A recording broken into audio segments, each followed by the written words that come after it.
So this week I just found where you can unset for the yeah, for the option. So I do that. But yeah, I'm always along the border on the Nice, Suriname. nice. You're not getting my professional Yeah, for view. the I'm sorry option. for who's our. So I do Okay, that. But Pierre, yeah, that's I'm cool. always I don't along the know who border our other on the guest is here. Who's Catherine Rara? You're not getting my Rara Yes. view. I'm sorry for Yes. calling Rara, her that's Good right. Rara. morning. Rara's in the Okay, house. I don't know if That's I'm supposed right. to get pom Good poms for that. morning. Like Rara's rah in the rah. house. Like seriously. Like, do I need a horn? I like it. Whatever works Yes. for you. Whatever Yes. blows my Good hair, because morning. I've got Yeah. that much. Whatever makes you That's right. Doesn't happy. have that much. He's got a lot of hair. There he is, Sean. That's right. Rah, Hi, rah, rah, rah. Steve. Hello. Good to see you. Whatever. Thank you. And yes, Welcome. Thank you for KC, inviting you me. do Good need to get morning. the. Yeah. Whatever makes Yes, you Rah-Rah's in happy. the house. You do need I need to get the trumpet. Okay. the trumpet, make Hi, the announcement. Steve. Hello. I was Make just the wondering what you announcement. had in your And face. yes, I thought it's like, KC, is you there do like need to some get the. brainwave Yes, device? Rah-Rah's in the house. You Because do you need can to see get the the. lens, so it's a Oh, glasses. So you can see the Trumpet, make frame the only. announcement. I thought you were doing some I'm brainwave getting old. research. I'm getting old. I need that because I'm getting old. So I watched this DJ in the States, in New York, Francois K, and like I used to play a lot of his records years ago. And anyways, he's DJing, and he's got glasses on, and his glasses somehow migrate up and down his face the whole time that he's DJing. It's like, dude, just get rid of them. Like your face is like an inch away from the screen. You don't need your glasses at this point. They migrate the whole show. I die laughing every time. It's like, dude, Oh my goodness. yeah, All right. he's crazy. We'll get things kicked off here, and I'll probably be joining shortly. But thank you for coming today. I appreciate your time, and looking forward to having this talk on authenticity in social media. So to help set the context and kind of the talking points we'll go over today, social media, love it or hate it, it's become an inescapable part of life. If you want to stay connected to friends and family, and if you even try and stay away from it, there's probably something that's going to draw you back to it in some way. We're still in a pandemic here, and you want to stay in another lockdown, and this that need for social interaction humans have, and some humans will gravitate to one of these tools, even if it's just text and communicating that way, or something like this, where we're actually seeing each other and able to share the audio out to an audience. And social media, of course, has some dark sides. It helped course an election, the bullying and hate that it precipitates, that might not be as accessible without these tools. And taking it further down the rabbit hole for big tech and the government, things that they're doing that very duplicitous as far as what they have access to as using and sharing these tools, right? So it's natural to be kind of wary and uncertain about what these tools are doing and why you'd want to even work with them, right? And the reality is it comes to the tool itself, though, because it's the humans who are using it for the agenda. People who are building these things that have kind of created some of these scenarios, but it's still just a tool, and we can't change how other people are using it or how the original intentions are, but there's a way for us to still make use of it that's going to work for us. And getting into the idea of authenticity and kind of why this topic came into fruition anyways, there's a way authenticity is still genuine and real, representing your true nature, and that's something still rare to find outside of the virtual realm and in real life. And getting to the real meat and potato of people that are willing to share real experiences, genuine conversations, and we go through a lot of surface level things through our day to day, or people getting pleasantries, or when you do get to social media, a lot of news, there's a lot of diatribes on certain things, and oh, it's this way, this one opinion, and you kind of lose focus on what's really happening. And then, of course, you have the fake lives of being very photoshopped and like picturesque to show, hey, this is my life, when it's not really their actual life, right? So, authenticity is a tough thing to find naturally. So it's only natural then that going on to social media, a tool that lets you kind of, present your best self at all times if you choose to, or your worst self, right? The anonymity of it can be difficult, and that's what brought us here today to talk on these points. So we're going to be going around the table and basically digging into these points to get your perspective on what is your relationship with social media right now. How has using social media affected your social interactions in general? Whether or not you've met more people and talked to them more through these channels versus seeing them in person. And of course, during the pandemic, so how does that come into play, right? Have you been able to stay connected in these sorts of ways? And then, how do you see in, making the best out of these, right? Because again, there's a lot of dark corners in what these tools offer, and kind of the different tools all have their own kind of groups and spaces for different things. But given that it's inescapable and there's certain agendas behind it, you can still make a choice. So it's taking a look at what you can do uh, to make the best of it. And a quote that I found that helps set the context too for why this thought came across is, if you seek authenticity for authenticity's sake, you're no longer authentic, by Jean-Paul Sartre. And that's a very powerful quote, and kind of speaks to anything in that sense. That if you're trying to seek that, by seeking it, you're kind of leaving it behind, right? Because you're focused on, oh, I'm going to do everything I can to be authentic, and then you become inauthentic in the process. Um, so yeah, we got some awesome guests joining us today. Pierre Marcel and Ra. It was in social media space, and has probably more experience than the rest of us on the call, I would say. So to kick things off, though, we'll start with Mr. Steve Anderson. So in social media, give us the starting point, and then we'll be able to move on to Ron afterwards. Yeah, thanks, Sean. Good morning. Yeah, this is a great subject for me because I have this kind of love-hate relationship with social media. I've got these stories going that, good morning. Yeah, I know I need it, and I'm trying to grow into it, but I've got this resistance. I've resisted getting a cell phone, resisted getting a pager. It's like, nah, people don't need to contact me, and now social media is really confronting for me. I'm trying to grow to have people look into my life and make these assumptions. Like they have this access that people have never had before through photos, experiences, and some of the social media tools. Man, they can follow you by the minute. It's really interesting, and it's a global thing. It's not just like people that you know or in your phone book. Anyone can jump on some of the social media to take a look into your life. So it's really this weird sort of relationship because I really believe that if you're not online, you're very vulnerable in business. Anyone can move forward, and I know that I have to embrace this. And I do a lot of study, but I also find the resistance. It's hard for me to get on social media. Yeah, it's this love-hate relationship and I know what the ending is. The ending is I need to be on it, and I need to embrace it, and I need to use it to build relationships. And the pandemic really taught me that. The ending is you can't always be in front of people. So, yeah, that's my relationship with social media so far. Yeah, and just to that, you're having to dig into it now, as you said, because there's a shift in your career, right? So before, whatever reservations you might have had, clearly relationship and that aspect has changed, you're having to dig Yeah, and I into think, and even if you work in a choose your factory, career, right? So what's the job market for like whatever reservation you might moving have, forward? clearly What part is relationships matter. technology going to play? Relationships How much of it's going to be bricks and mortar Yeah, and I think, businesses, and how much of it's going to be working from home?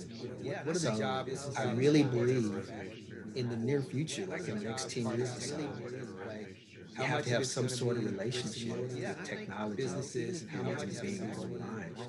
I'm not saying that every in-person job is going to disappear, but the children of people now will have to be online in some way, even whether it's school or in-person jobs going to disappear, whether it's for work, and then their children, it's going to be a whole different world.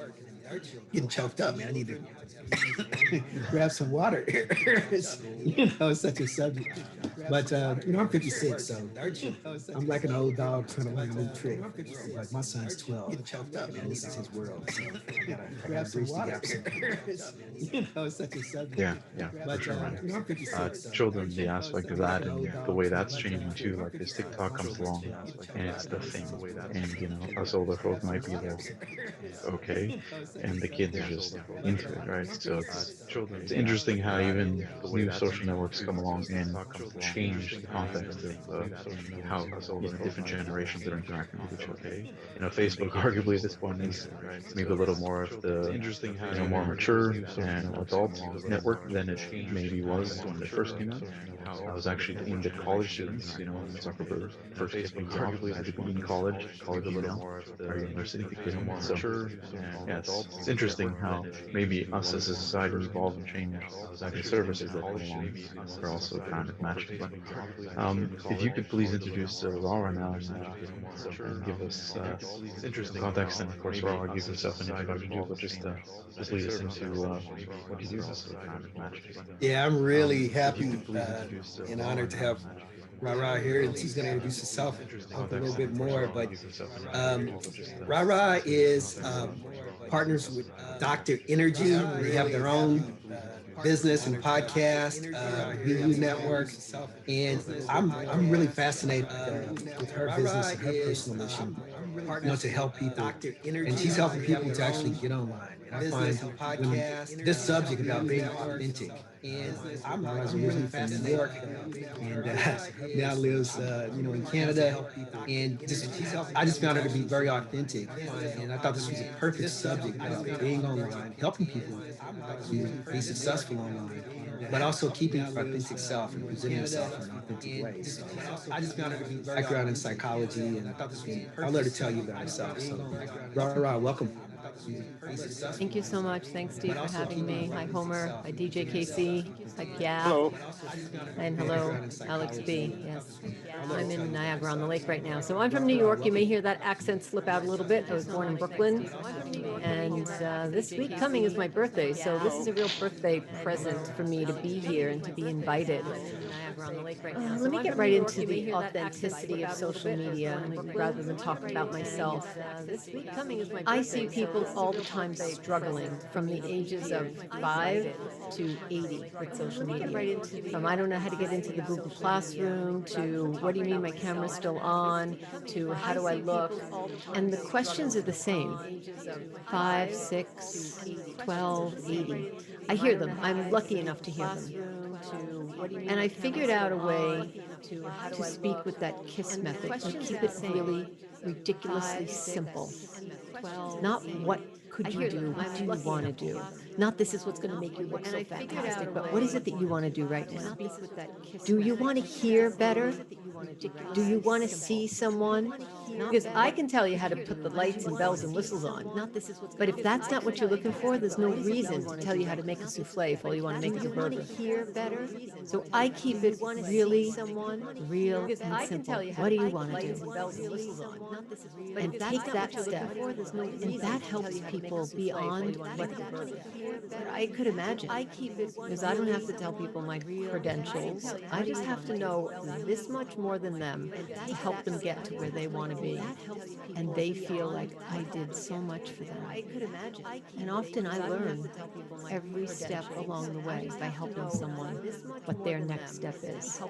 I devote myself to behavior modification.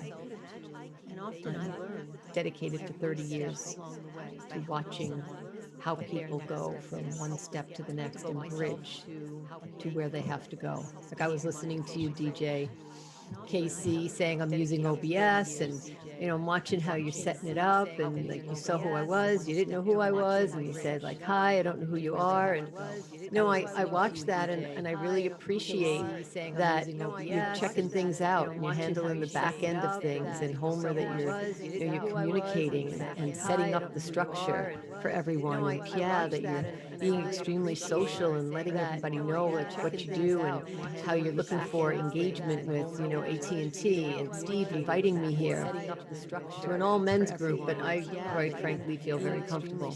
And I think being real and being ourselves all the time prevents us from having to worry or wonder about what the heck we said last time we were trying to do something for someone. I don't have any tolerance within myself to not keeping it real. Yeah, that's great. What the heck we said last Yeah. time we were trying to do Thank you, something for and someone.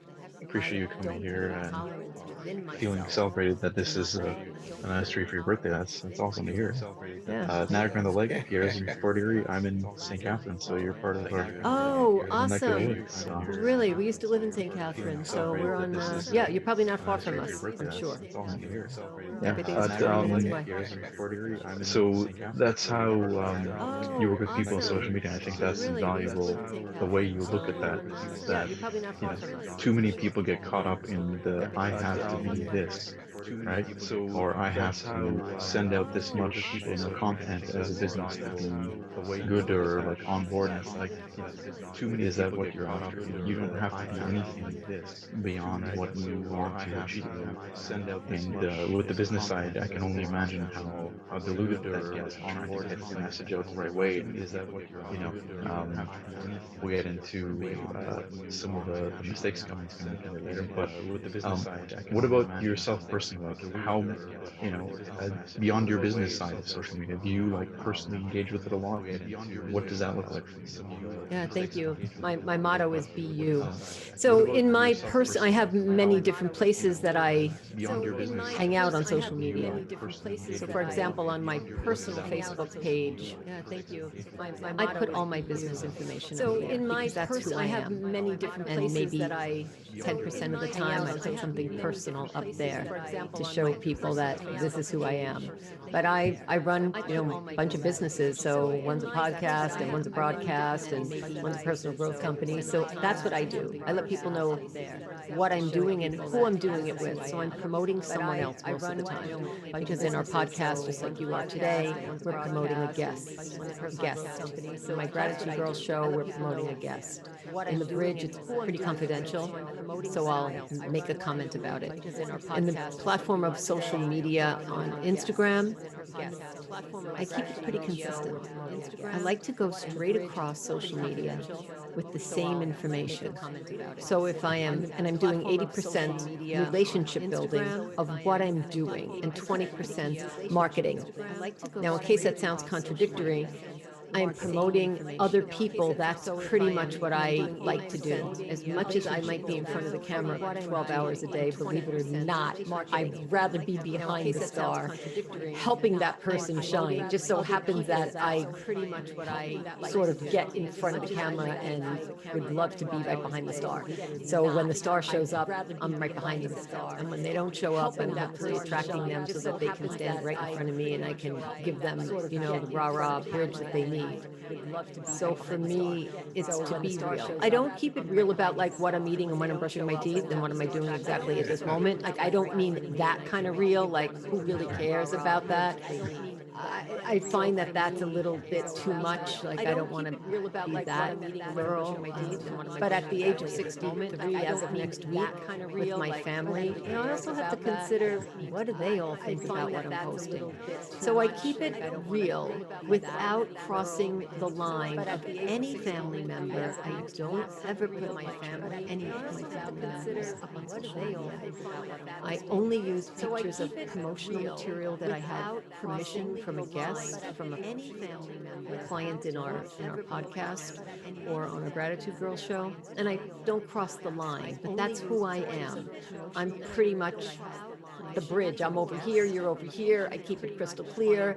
I like to or on the Gratitude Girl show. And I like to play by the rules, but I like to make my own rules. And I don't really like, pardon me, but I don't like to piss anybody off. I really don't enjoy having to deal with that. I mean, I can, being a New Yorker, but that's energy. I don't want to put the energy into that. Like, don't make me go there, because we don't have to. We can just stay like that. So between Instagram and LinkedIn and Twitter and Facebook Lives every week, and YouTube, we're streamers, we're YouTubers, we do lives every single week. That's a lot of time in front of the camera. That's a lot of tech time. My partner, Dr. Energy, and my partner, Rory Delp, they do all the tech stuff. I'm a really great assistant when it comes to editing and sound and concept recording. I'm a content creator 24/7. That just never goes away.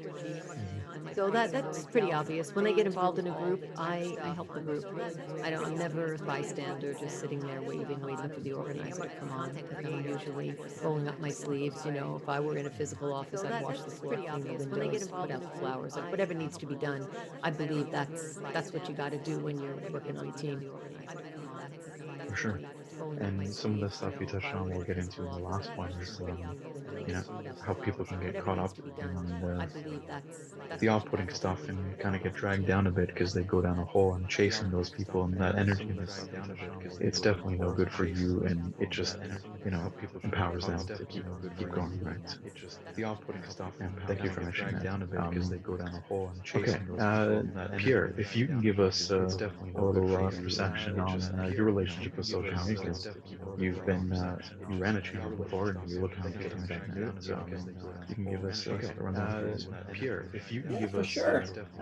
Yeah, so perception on your basically, relationship with social media social for media, me, I divided mine you've been into you two, ran a channel basically before and you're looking personal to continue to do it. So and you can give us business. a rundown, please. For Pierre, this if you can give podcasting us here, I think I'm gonna keep it more on the yeah, personal. I so chose to talk more basically, about social the media for personal me, I than the divided business. mine But into two, so yeah, personal so what's my and relationship with the social media? for this podcast So here, I think I'm gonna okay, keep it so more on I'm the a personal. 70s kid, right? So most of us But here looks like so the age yeah, is a little bit high so here. what's So my we all relationship went with through, we social saw media? Looks like this a high here. being born and So we all created, went so right? I'm a 70 So I was fortunate 70s enough kid, to right? be So in most that of situation. So us I'm on my here 40s now. looks like the And age is also a I've little been bit high lucky enough here. to So get into we all tech went through, we quite saw early. this So high as here. I'm a programmer So now. we all went right. So I So understood I was fortunate everything, not enough, right? from the use of it, but also how to build And also I've those been page lucky enough pages. to get into So, quite early.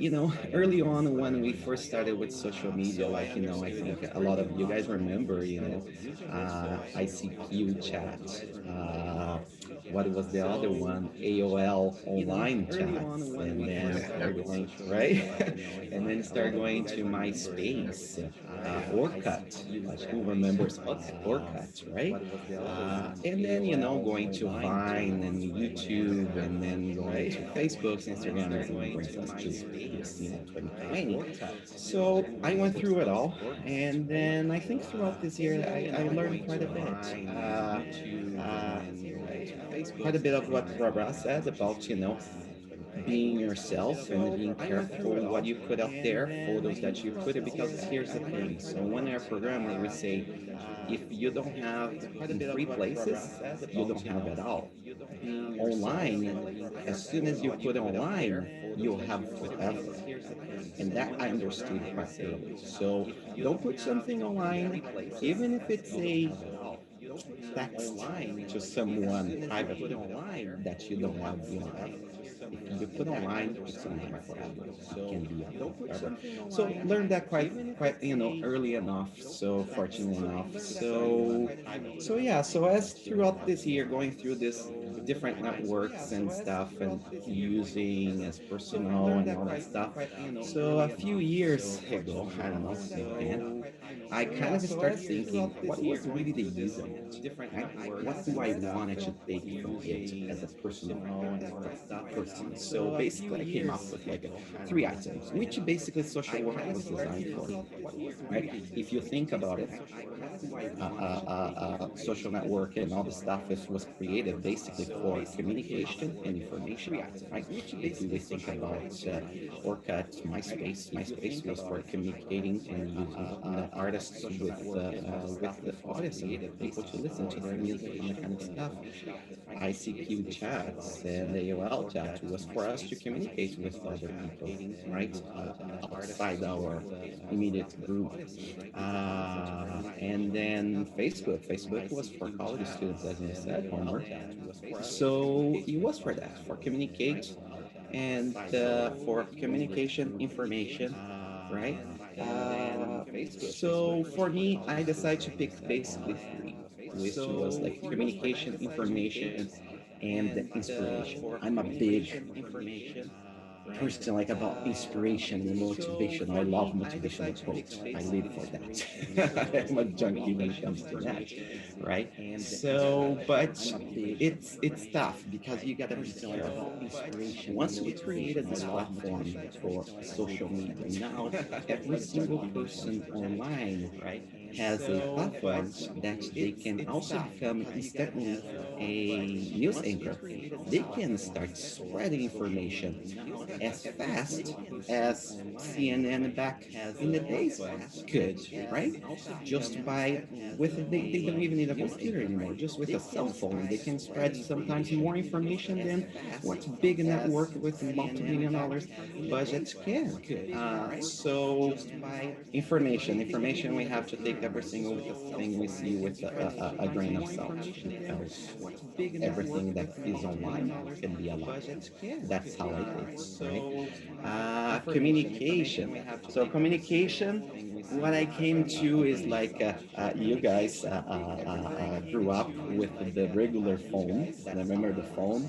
So growing up Oh, you with mean my the rotator, the right? rotator, yeah, the rotator, you put it right. Yeah, yeah. So back in the day, so for my family, we used to have dinners together, but easy and not all Oh, the you mean time. the But one thing rotator, that we right? really did was a brunch kind of a middle day lunch dinner sort of a thing. And I remember my parents, they used to grab the phone Oh, you mean and the take off the rotator? hook, and that would block anyone to come to that circle. So basically, what my parents did is like, we are here together, and I am protecting all of us from anything coming. Turn off the TV, take the phone off the hook, and now we are here eating our meal that we worked so hard this week to buy, right? And we did, and for some reason that came back to me. So what I think about communication is this: we have a communication tools on every single social media that is available out there. We have text, we have you name it, right? So I take the phone off the hook all the time, and it doesn't mean that I do love. If I don't answer you now, it's not meaning that I don't love you. It means that right now the priority, the stuff that I'm doing is this. It's not higher than your priority, but it's just ahead of your priority. So that's how I do. And to me, if the person on the other end doesn't understand that, I have no problem dropping, because if you're not gonna understand, you're gonna change what my behavior is. You're not invited in my life. So I'm kind of strict in there, and I have no problem with that. So yeah, and then for inspiration is something that I had to really work on it, because I wanted to be inspired. So I wanted to be inspired by stuff from other people that I never never saw in my life they were doing. But also when you bring in the social network, you have a lot of friends from high school, which is people that you grew up with. It's people that you had the same opportunities as them, the same education as them. And then for some reason, some people do better than the others. And again, now comes the social media, right? When the people are posting stuff online, every single millisecond of their life they post online is carefully curated and chosen. So our perception of a successful from a friend from high school may not be true, but our perception is that they are doing very well. So Hmm. to me, it was hard that part because now becomes that inspiration is changing and turning into uh, envy, jealousy, right? Or even hatred, or even hate. You know what I mean? If you think about it, so for example, you see a friend from high school doing so well, or our perception that they're doing so well. Now we say, oh my God, they're doing much better than me. And then we start building that envy and that, jealousy. And then what's going to happen? Either two things, the result of that: low self esteem, thinking that you're a loser and you had all the same opportunities and now your life, is nothing and they're doing so well. Or you develop hate. And that is a terrible one because now you're bringing negative energy to your life for something that you didn't really have to, right? Hmm. So by bringing that social media, now you're bringing all this stuff. So for me, I think I thought a lot about that and what I look at today. Uh, for inspiration, no matter if I know that person or not, no matter how well they're doing or the perception of how well they are doing, I'm always, my first thing is, I'm very happy for you. That's what for inspiration. I'm very happy for you. Yeah. Because, right? I don't want to even say, is it true? I don't care. That's what they put it and inspired me. And that's what I take. So I take that inspiration of at that moment. If it's true or not, it doesn't affect me. It's just that inspired me to create my own truth. And that's what I go for. So yeah. And then my relationship, and now that I'm in my 40s, I have a 14 going 15-year-old daughter, which is more scary, right? So me and my wife, what we did is we always talk. Exactly what I said before. If you don't have in three places, you don't have. If it's digital, but as soon as you put online, you have forever. So if you ever want to post something that you may regret, don't ever post. Yeah.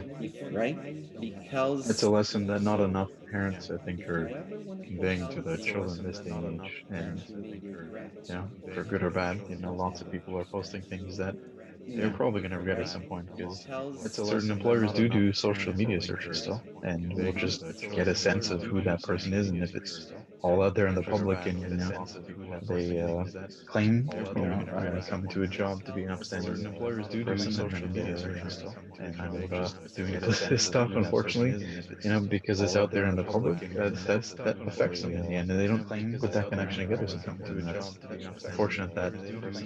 And we'll get into how to make this stuff, unfortunately, but it's like, maybe it's just, you grew up with it enough and you stayed in touch with it, whereas other people the same age of you didn't pay attention to that fact and let it just happen. And they, again, this is why I say social media is the scapegoat for people who think they can just forget about it. It's like you're going to be missing out to at least be aware of how it affects them, and you can't help your kids then. Someone who doesn't understand social media right now and has a kid, how can they protect them? They it's can't hard. just forget about it. It's hard. Yeah, yeah. So for me, I took like as the rotary phone that my parents had. It's awesome tool to have in a house, but you can lift the hook and unhook, and it's gone, right? And that's what we taught to our daughter. So she has a problem today. She's 14, and we always told her, I said, hey, But here's the thing, when you're doing your homework, you turn off your notifications. And that's what it stopped at the beginning. Now she loves it. She loves school. So when she's doing her homework, she turns off her notifications, she puts her phone away, and she focuses. But look what the problem she's getting into. All her friends says, "Hey, what's going on? You left me on delivered. Hey, what's going on? You left me on red." And it's like, yeah, because I picked up your phone and I saw your message, I clicked to see, but I'm focused on this now, and I will get back to you later. But then create a whole bunch of problems for her. And then we help her deal with it on that and say, you know what? If they truly want to be in your life, they will. But if they don't, unfriend. Right? So yeah, that's my relationship with social media. Right, awesome. Thank you, man. All right. I see we have Quasi made it in here. You So got yeah, the mic that's my if you relationship are ready, sir. with social Good media. morning. Good morning. How you guys doing? Good to have you, man. So bring you up to speed. The point we're on here is, what's your relationship with social media? Given that you have a unique Good morning. Good field morning. in How the you way guys you doing? interact with it. So if you can give us some insight on that. So bring you My up to speed. The relationship with point we're on social here media is, is what's your relationship with it's social an media? interesting one. Given that you My have a unique field in the way you interact my with it. whole So entire if you can give us some insight on that. I guess livelihood or even what I make is off social media. Right. It's like from we're talking about YouTube where I make I used to make a more of a livelihood over there, building an audience and doing stuff like that. To from to make having a community via I guess Instagram now, and now even tackling TikTok heavy as I aimed out on that side. So it's kind of a for me it's a TikTok. One side of it, it's like imagine going to work and then having to deal with your friends, your family, and hundreds of thousands of random people that think they know you. One side of it, it's quite Yep. it's like it's the weirdest relationship ever. Like this would not exist like even 10 years prior or maybe 20 years prior. Like you were if you were in the music or entertainment business, you were able to be like Michael Jackson has home videos with his family where people just came to the Netherland Ranch and it's just like his family and him. And now that's not a thing. It's everybody knows what I do and how I do it because to not be connected and show them is now ludicrous as an entertainer. They're like, Mhm. oh, I'm like, oh, like I don't get me wrong, like, I don't. I think I don't show every aspect like ludicrous. Guys, I'm peeing right now, and I'm gonna leave the washroom. I message you guys directly. No, I don't do like that. But like a perfect example is that I did an experiment, a social experiment I call it, where I go on TikTok live when I'm sleeping. Like a perfect example. To me, it's not a big deal. Like it's Really? yeah, That's the thing.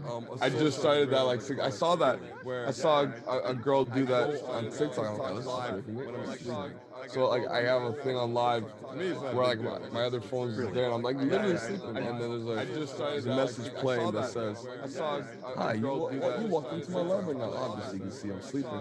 So like I have if you I'm doing a social experiment. If you go on my latest post and you put sleep emojis in the comment section, I will get back to you in the morning. And then for real, like I get like 60 to 70 or 80 comments. Yeah, it's crazy. And what I'm really doing is for a person who doesn't know the platform. What I'm actually doing is because if what I'm really doing, social media, their thing is how long is the person staying on there? How long are you causing a person to stay on there? And what is their return? Like, are they returning back to the platform and staying? So, by me doing that and being on live for, let's say I sleep 6.5 hours like last night, me being on live for 6.5 hours, the algorithm goes, oh, this guy is live for 6.5 hours. And them going to the comment section and leaving those comments, being like, oh, he has them even leaving after the live and doing something onto his page, which caused the algorithm to cause growth on the page.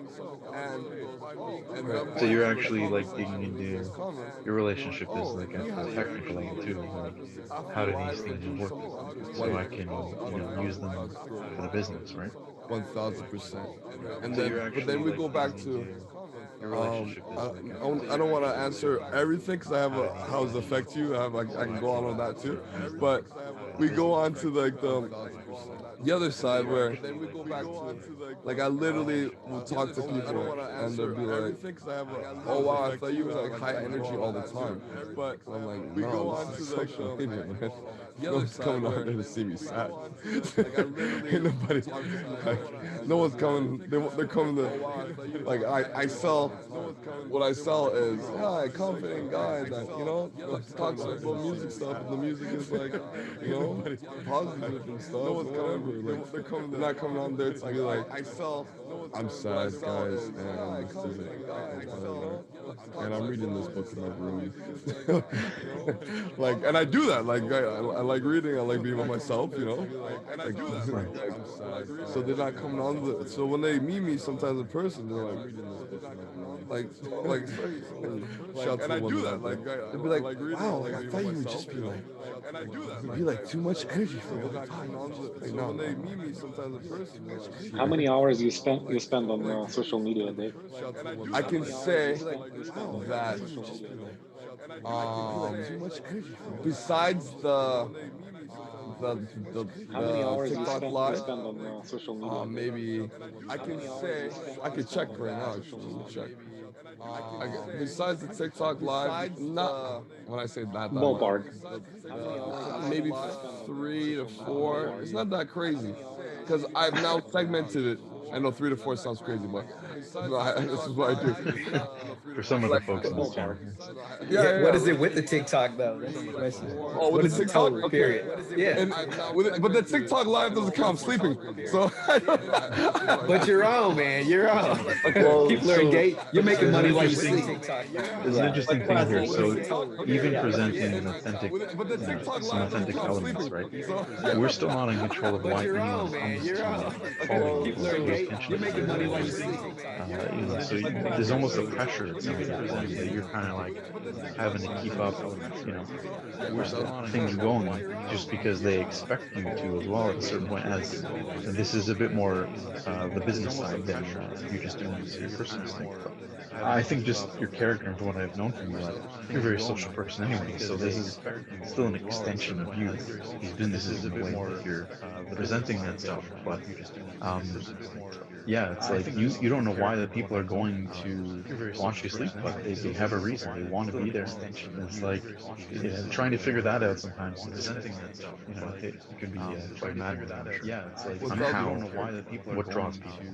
And also, with that, it comes along with, like you said, I'm very technical, so I will research and learn about. Let's say, I'll give you a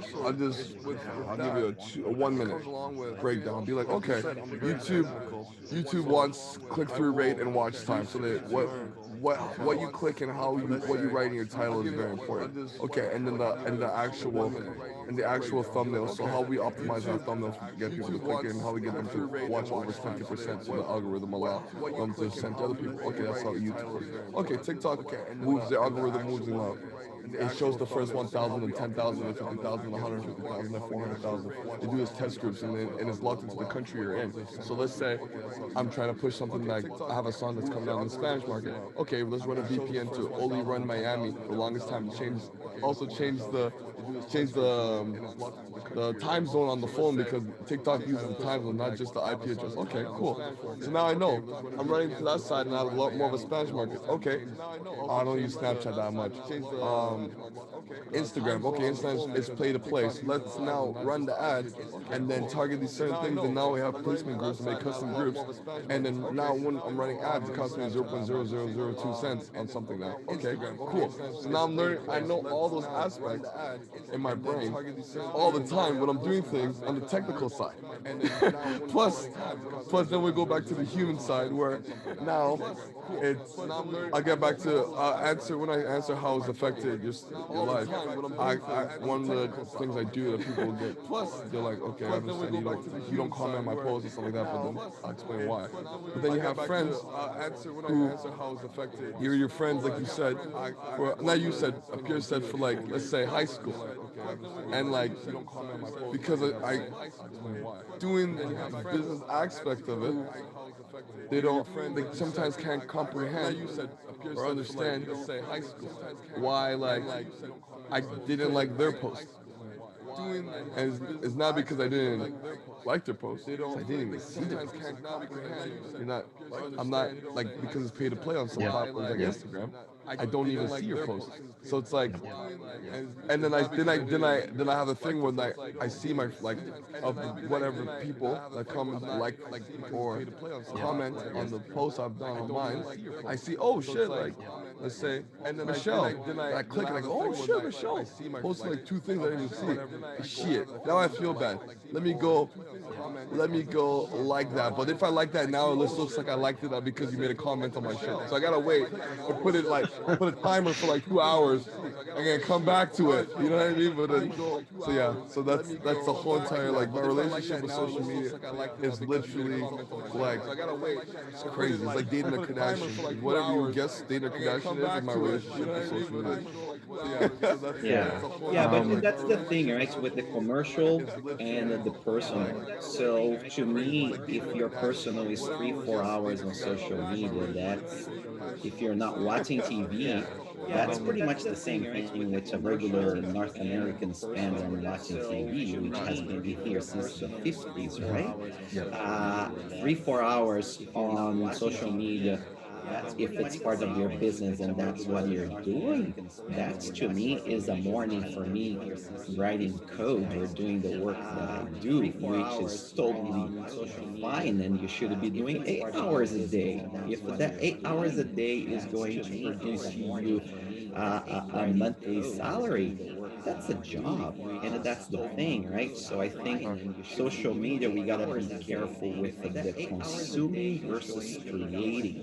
If you're consuming and then Carrie is complaining about you didn't like her post, that is the slippery slope that you get into. Oh my God, I gotta be doing this, all this stuff and all that. But if you're creating and all stuff, that's awesome, right? Yeah. Heck yeah, true. Yeah, we'll come back to that on another point too, because that brings up a very interesting point, man. Love Rara's opinion of how our social norms are changing because of these things. But so before we skip into that, Casey and Alex, you can just give your points on social media. I see you shaking your head, Casey.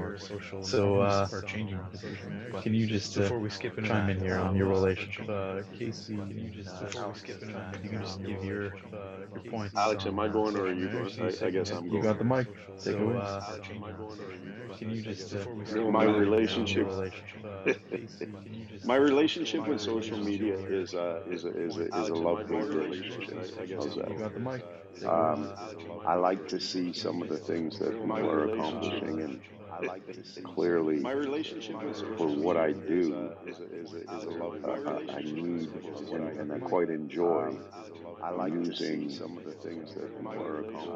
certain aspects of it because that's how I've been able to get information. So, um, from the entertainment perspective, the DJ perspective, I have so many different avenues now to draw from to be exposed to music from around the world. and be able to expand the content within my sorry, expand my repertoire. That's what I'll say.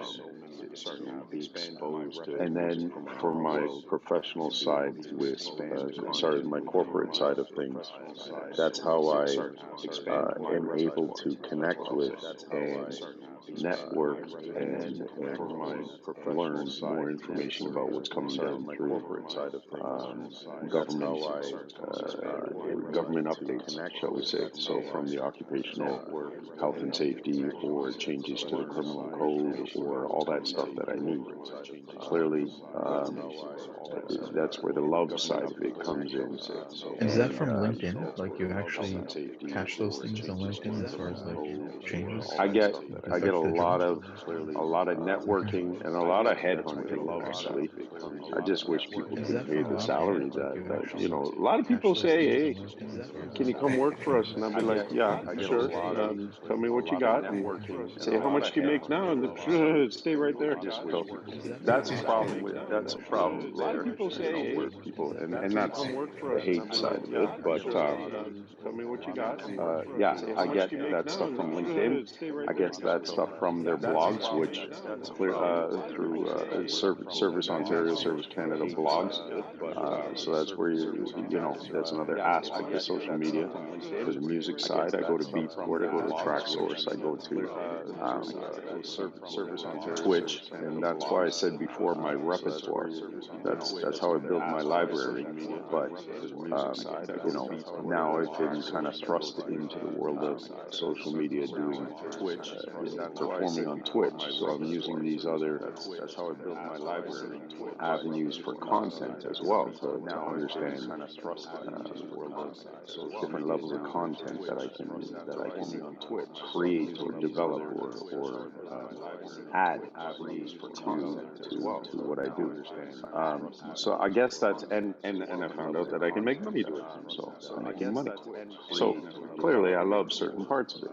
The hate relationship that I have with social media is, for the most part, what is it? The 80-20 rule? Yeah, 80% of it is bullshit, as far as I'm concerned. I use my daughter's mother as an example. A woman hasn't had a job in over 25 years, but you look at her Instagram and she's living life. She might as well be a Kardashian. And I find there's too much, and this hence the genuine side or the authenticity that you were looking for. I struggle to understand how, the term "fake it till you make it" is actual reality. There are people who literally have no business doing what they're doing, didn't study it, are completely uneducated. Donald Trump being a prime example. By the way, Rara, did you leave because of him? Because we can do a whole show on Donald. Um, I left he had 34 years ago when he Ah, was walking the way ahead of the streets of the time. hotel that I was when he was in New York. when he was in New York. We used to hang Just out at the Waldorf together. Not that I hung out with him, but I was at one table he was at another. Years ago yeah, yeah, when yeah. he You was got out walking He the early. said, streets "Yeah, of I the got to get out hotel of that I here," was because again, a when completely he was in fake, New York. We used to hang ingenuine out at the Waldorf together. Not that I person hung out with him, but I who was at one clearly table with has 34 years ago. no You got out early. business governing an entire country, but because of his ability to manipulate social media to believe what he says, an entire country went down the drain for 4 years, and the rest of the world just looked at them like they were a laughing stock. This was the most, if not one of the most powerful countries in the world, that just got taken down by this idiot who can manage social media like nobody's business. I give him credit for that, but it's fake. Yeah, And and that's that why I struggle with it, and I say I have a love-hate relationship with it, and I apply the 80-20 rule to it. I have to sift through so much shit yeah, to and that find what I'm looking for, to find facts, to find and authentic human beings. Another example, Twitch. I am looking at, it's an actual revenue stream. I'm looking at some of the biggest, most talented DJs in the world perform live on Twitch to a crowd of less than 1,000 people. Some of the really, really big ones, not even 500 people in their channel. I'm looking at people now who have zero experience, never been in a nightclub, just wanted to put some music on, but they can talk so much shit. They've got over 2,000 people looking at them, and they're throwing money at these people like you wouldn't believe. While the really talented producers, DJs that do this for as a livelihood, this is their craft. They're struggling to get people to come watch them and donate to them or throw tips at them while they're trying to survive through this COVID situation and pay their mortgages. Meanwhile, these kids, I see this one young girl, she's a young girl, girl's making over $300,000 a year on Twitch. Meanwhile, DJ Agile, who's a close friend of the family, he can barely make $1,000 a month on Twitch. Yeah. When Quasi mentioned the There's no sleeping thing, I didn't put two and two together, but just before I got the stream started, I saw some channel that was on Twitch. 3,000 people for Oh yeah. just chatting, and a guy was Oh sleeping. yeah. And I thought I was off and not paying No, attention to what it and was, but that guy Quasi made mentioned over it. I saw he some made channel that was $5,000 while he was 3,000 sleeping. people. Oh yeah. So it's again, this leads into the next question, And which not paying people attention were getting into. So just gonna pause for you, gentlemen, and yeah. just Bergantz, if you have a quick line on the relationship with social media, but then also how you started seeing it affecting social relationships and how your relationships may have changed. Bergantz, if you Yeah, have a quick I'm closer to to not quasi line on the definitely relationship with further No, from no. quasi. Definitely further from quasi. Yeah, I'm closer to Casey. To be honest, I'm completely anti social media. Why? I don't like. I think I was forced into this kind of No, no. really old school. Never understood why you have to spend so much time on computer outside of work unless you want to, or like on your phone unless you have to. And I was forced into like I remember my first social media was LinkedIn, and it was a good example because I really only had to be there for work, for professional, and I think that's the only one I kind of still more or less kind of respect. But I forgot the last time I've been there, so I'm not consistent definitely, and I guess all the other social media, like I've never been like on Facebook. I never had my Facebook account. And I think the only occasion I had it was like fake Facebook account just for registering for dating sites. While I was single, just and I think that's my explanation of social media. My relationship to social media, I think similar to some of you who mentioned it earlier. It's like there's not much authenticity. There's lots of kind of wanna be or just fake it until you make it. And I think some people are legit, but to Casey's point, I think what between all this noise which we create, a little bubble which we create online, it's hard to find truth. And I think that's what I learned since my early age. Truth matters to me. I want to know who's truthful, who I can trust, and just who fact finding. I think there is like entertainment aspect. I think social media turned to entertainment. That's okay as well, but it depends on who you are and what's your values. And mine never been around social media. Even I think right now I have my Instagram account, which was randomly created also for dating, mainly. And I forgot it like probably like it's been 2 years since I used it last time, and only just kind of just to connect with some friends or just keep in touch. But yeah, that's my little introduction to like I guess Alex and social media. Only just kind of complete All right. just to connect with some Okay. friends or just keep in So touch. moving into the second point now, how it affects My our social little interactions. And introduction yeah, to one thing I wanted to highlight again Alex and from the social intro media. that I Only brought just in kind of is like, complete how much of this is just us being humans that was already there that we just maybe didn't know about because we didn't have this tool.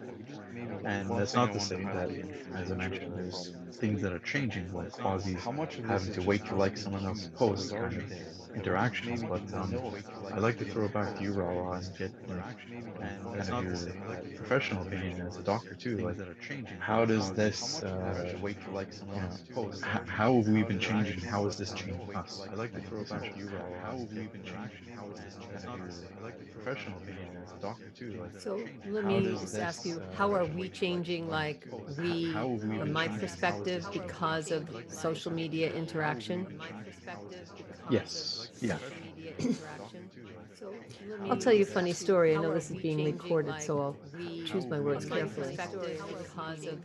I have a family member very near and dear to me who really does not like to see any social media interaction about personal family life.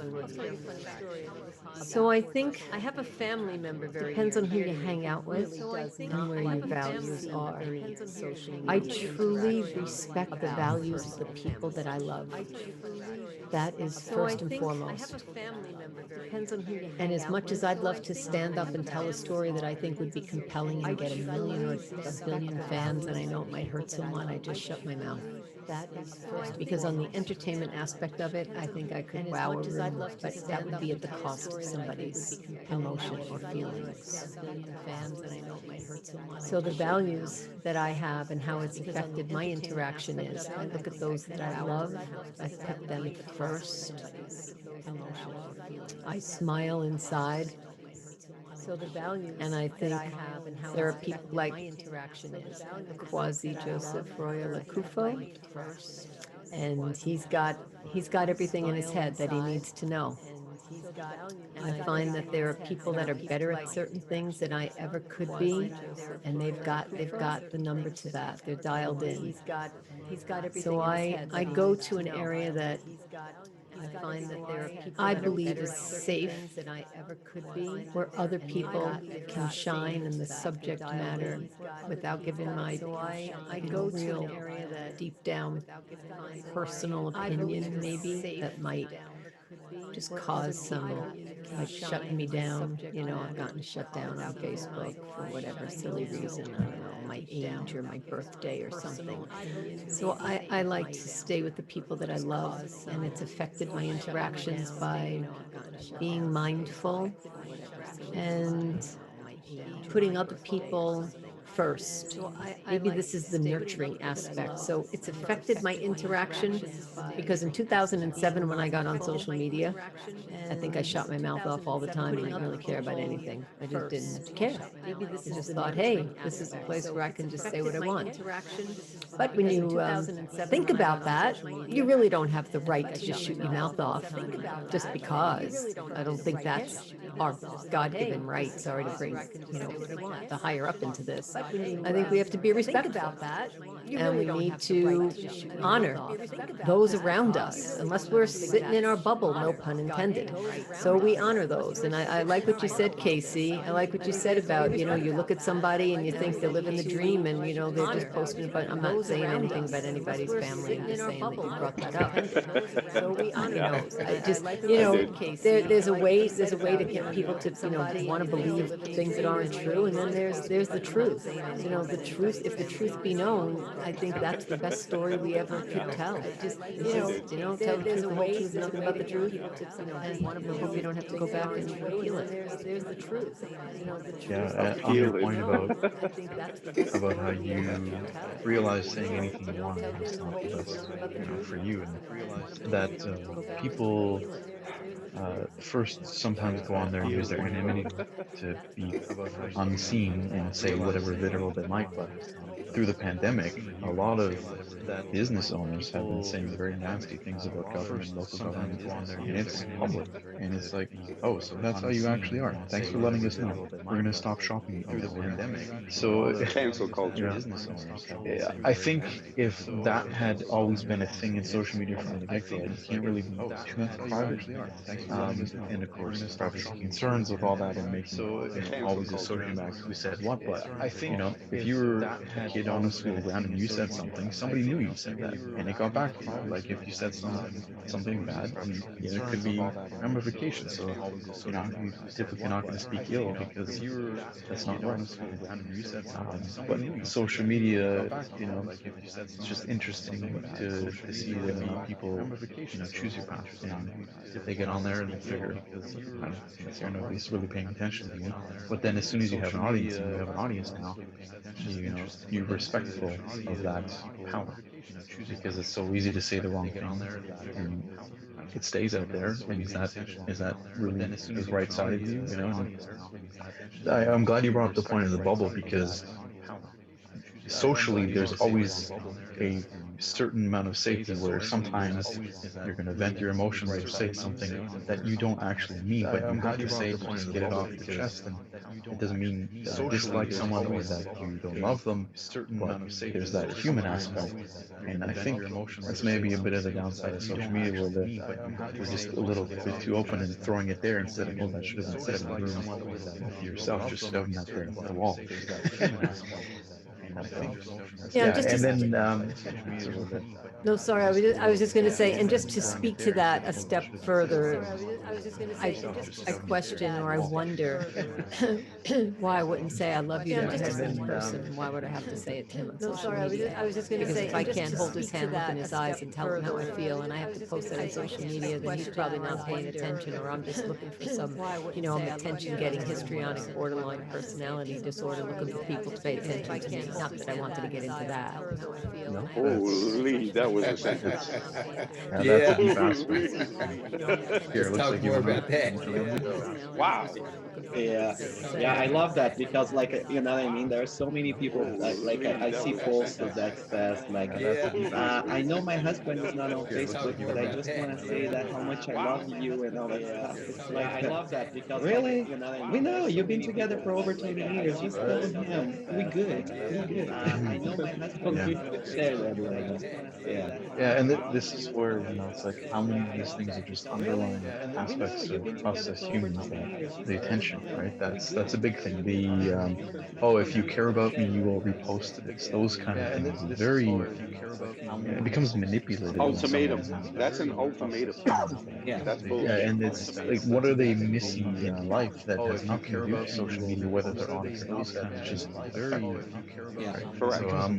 Yeah. Ultimatum. But the one um, thing I want to say too, that what I find yeah, that and social it's media like, is, what are social they media is missing a in life that amplifier, has nothing to do with because these social media, issues whether they're have on it been or here not? That is just forever. very, Like Rob knows that, you know what I mean? The share this if you care is the Nigerian letter that used to come in the mail with the little sticky thing that you put in there and then send that to another 10 people. Now it's just that social media amplifies and make it easy. So I believe that's why we see these bigger issues. No, but the issues always been there with us as human beings. Yeah, Pierre, I really agree with you. And this has been coming for a while, man. This is now you got on this part of the subject I want to talk about. I see young people, and when I look at, like Pierre, you mentioned the ages of the people. I really agree with you. And when I look at, this has been coming. I'm not sure how if you are, but just the growing up with social media, having it be part of your norm. When I look at, I work with young athletes sometimes, and I was surprised to find that you can't just call a person just straight up on the phone. You have to send a message first to make sure, what's wrong with you? Just calling me directly. Like, it's an intrusion. I was surprised. It's crazy. But all these rules, and, it's interesting to see where it's normal for some people to interact with speed dating, like going speed dating with friends. It's crazy.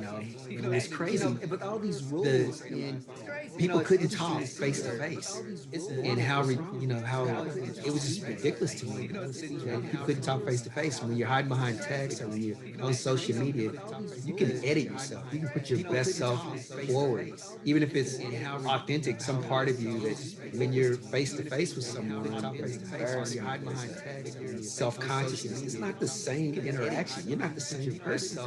And I found that just fascinating. How different people were, even if it's part of their authentic self, but they're bold, and they're able to express that. But face to face, I found that just fascinating. They could never be that person because now they're in this vulnerable space where they're being seen, and there's no editing. I agree with you. And I They're able want to to echo express this. that. Like, it's But just like, face to you're talking face, about speed dating. they From could my never be dating that times, person because now they're in I'm this just, vulnerable it's crazy space because where they're like being it seen, changed the culture, right? So no because editing. before, if somebody would say, "Hey, listen, I have this awesome person I want to introduce you to," like before you would be like, "Okay, great, tell me about like the character of the person or who they are and what, how you can describe them." Now you just say, "Hey, do you have their Instagram? Can I take a look at their pictures or just whatever? Like, what their picture? Can you send me pictures?" Like, it became such a crazy aspect of the life, which I think never existed. And obviously, like being a single man for a couple of decades in my life before I became committed, like really, I've seen all this like progressions and like where you actually you go by the picture, you judge a person by the picture, and then when you just go on the person, you realize there is nothing inside, right? So, and I think this kind of reversed what used to be like more authentic. Yeah, for sure. So I have something to say on that too. So because of my daughter, so she's gonna be 15 this year. So I do hang out with her. I'm involved with her life a lot. So we talk, we go out together, we skateboard together. So we do lots of things together. So I'm involved with her friends as well. And it's funny because she used to go in a school that's not in the region here. So because it was a French school, now she went to an English school, which is in here. So when she started there, she's an extrovert. She loves to make friends and talk and all that stuff. So once she started in school, because of COVID, and now they have a smaller groups that they only see them. So she started making some friends online and really interacting with them, and they are all like super talkative and everything. Then she starts seeing them at school. They won't even say hi. But then as soon as she gets home, they are super friendly online. And what is happening to a lot of these kids that so there are things that they are doing better than what the millennials were doing, and they are doing better, they learn. But what has been developing is kind of this maybe being afraid. I don't know. I haven't dug deep into there the reason why, but yeah, they are afraid of this interaction, and they only stay to the small group that they know for a long time. Since like elementary school, they stick with them, and for someone to come into the group takes a long time. But if you go online, totally different. They can totally express themselves. So this is a Yeah, phenomenon. this is big, and Robert, I don't know if you have anything to say about this, but there's an intelligence as I deal with athletes a lot, and self consciousness. Like, yeah, it's a part of polyvagal theory. When your safety is threatened, you go into fight, flight, or freeze. It's a nervous system response, and there's something about young kids and people being socialized and having to get out and get rejected and navigate their own emotions that you don't get when you don't have a face-to-face sort of interaction, or you're not put into a conflict situation that you have to resolve. When you talk about being on the playground, it's an important thing, man. Getting out there and learning that you belong and all this sort of stuff, and figuring out how to navigate relationships. And I think because you can always put your best self forward. Like, I don't know if it's inauthentic in all ways that this isn't me, but if I can access the best part, like the part of me that I aspire to be, and if I can put that forward and with cameras and lights and everything else really present it in a way that I want to present myself, but it doesn't match how I really feel and who I really think I am. And then there's this conflict, like cameras and lights and explicit bias, really presented in a way that this is how I am really in the moment. It doesn't match, but this is how I want to project myself to the world. And then when there's a conflict and I don't show up the way that I'm projecting myself, and our sports psychologist brought this to my attention with the athletes, because they're putting themselves in social media to raise money, get following. This is how they do business now. But they can't live up to the image that they're creating. And when they have this conflict this image of self, and it might be an aspect of them that's true, but it's not. If you meet them face to face, it's not how they show up.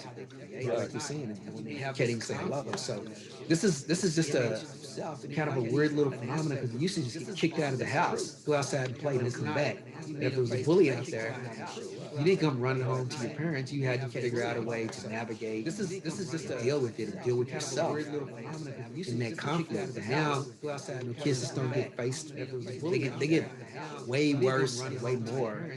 People have access to them through the internet. But it's just different when you're face to face and someone's gonna punch you in the nose, or when someone's attacking you verbally, posting videos, doing all that kind of stuff. It's just a different world, man. So I'm really curious. But it's just I different agree with when you. you're face I to just face and want to someone's again gonna punch you in be, the nose. beating that horse Or like when dating game. someone's attacking you When you verbally, go out and you posting get videos, rejected doing all that kind organically, of right? stuff. So It's when just a you're talking different to world. people, So I'm and really like you're doing curious. sales, you're calling people, and you just get rejected, right? So I think it's a better learning lesson than just like kids crying all over, just saying somebody just posts something nasty about me or didn't like my post, and this like they go on through like stress and anxiety, and this is driving me crazy. I don't understand it. I think I don't know what what actually the learning lessons there, but definitely it's a huge difference. I think when you actually live it through, might be in the way of like physical like interaction with people.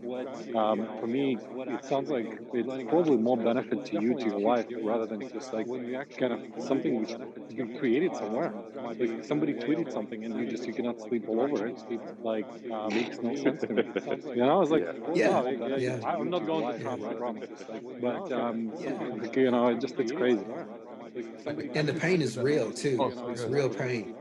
The pain is real. This is not. It's not like man up and get over it. Like there's something in resilience, coping skills, or something. And the pain is real too. Oh, so It's good. real pain. It's not present right now. This is not. It's not like the opportunity is not there to learn more skills. So it's like this pain is real. People are, young people are hurting themselves, killing themselves. This is real. It's not like this is fake and they should just get over it. The opportunity is not there. But there's, but you had to cope with these things somehow. I just think there's a little bit of a bridge, a gap between going from in person, face to face, to virtual, where you don't have to leave your house. And it's been rapid. It's been so rapid. I think there's a little bit adjusted well. The kids, they're missing something. I don't know what it is.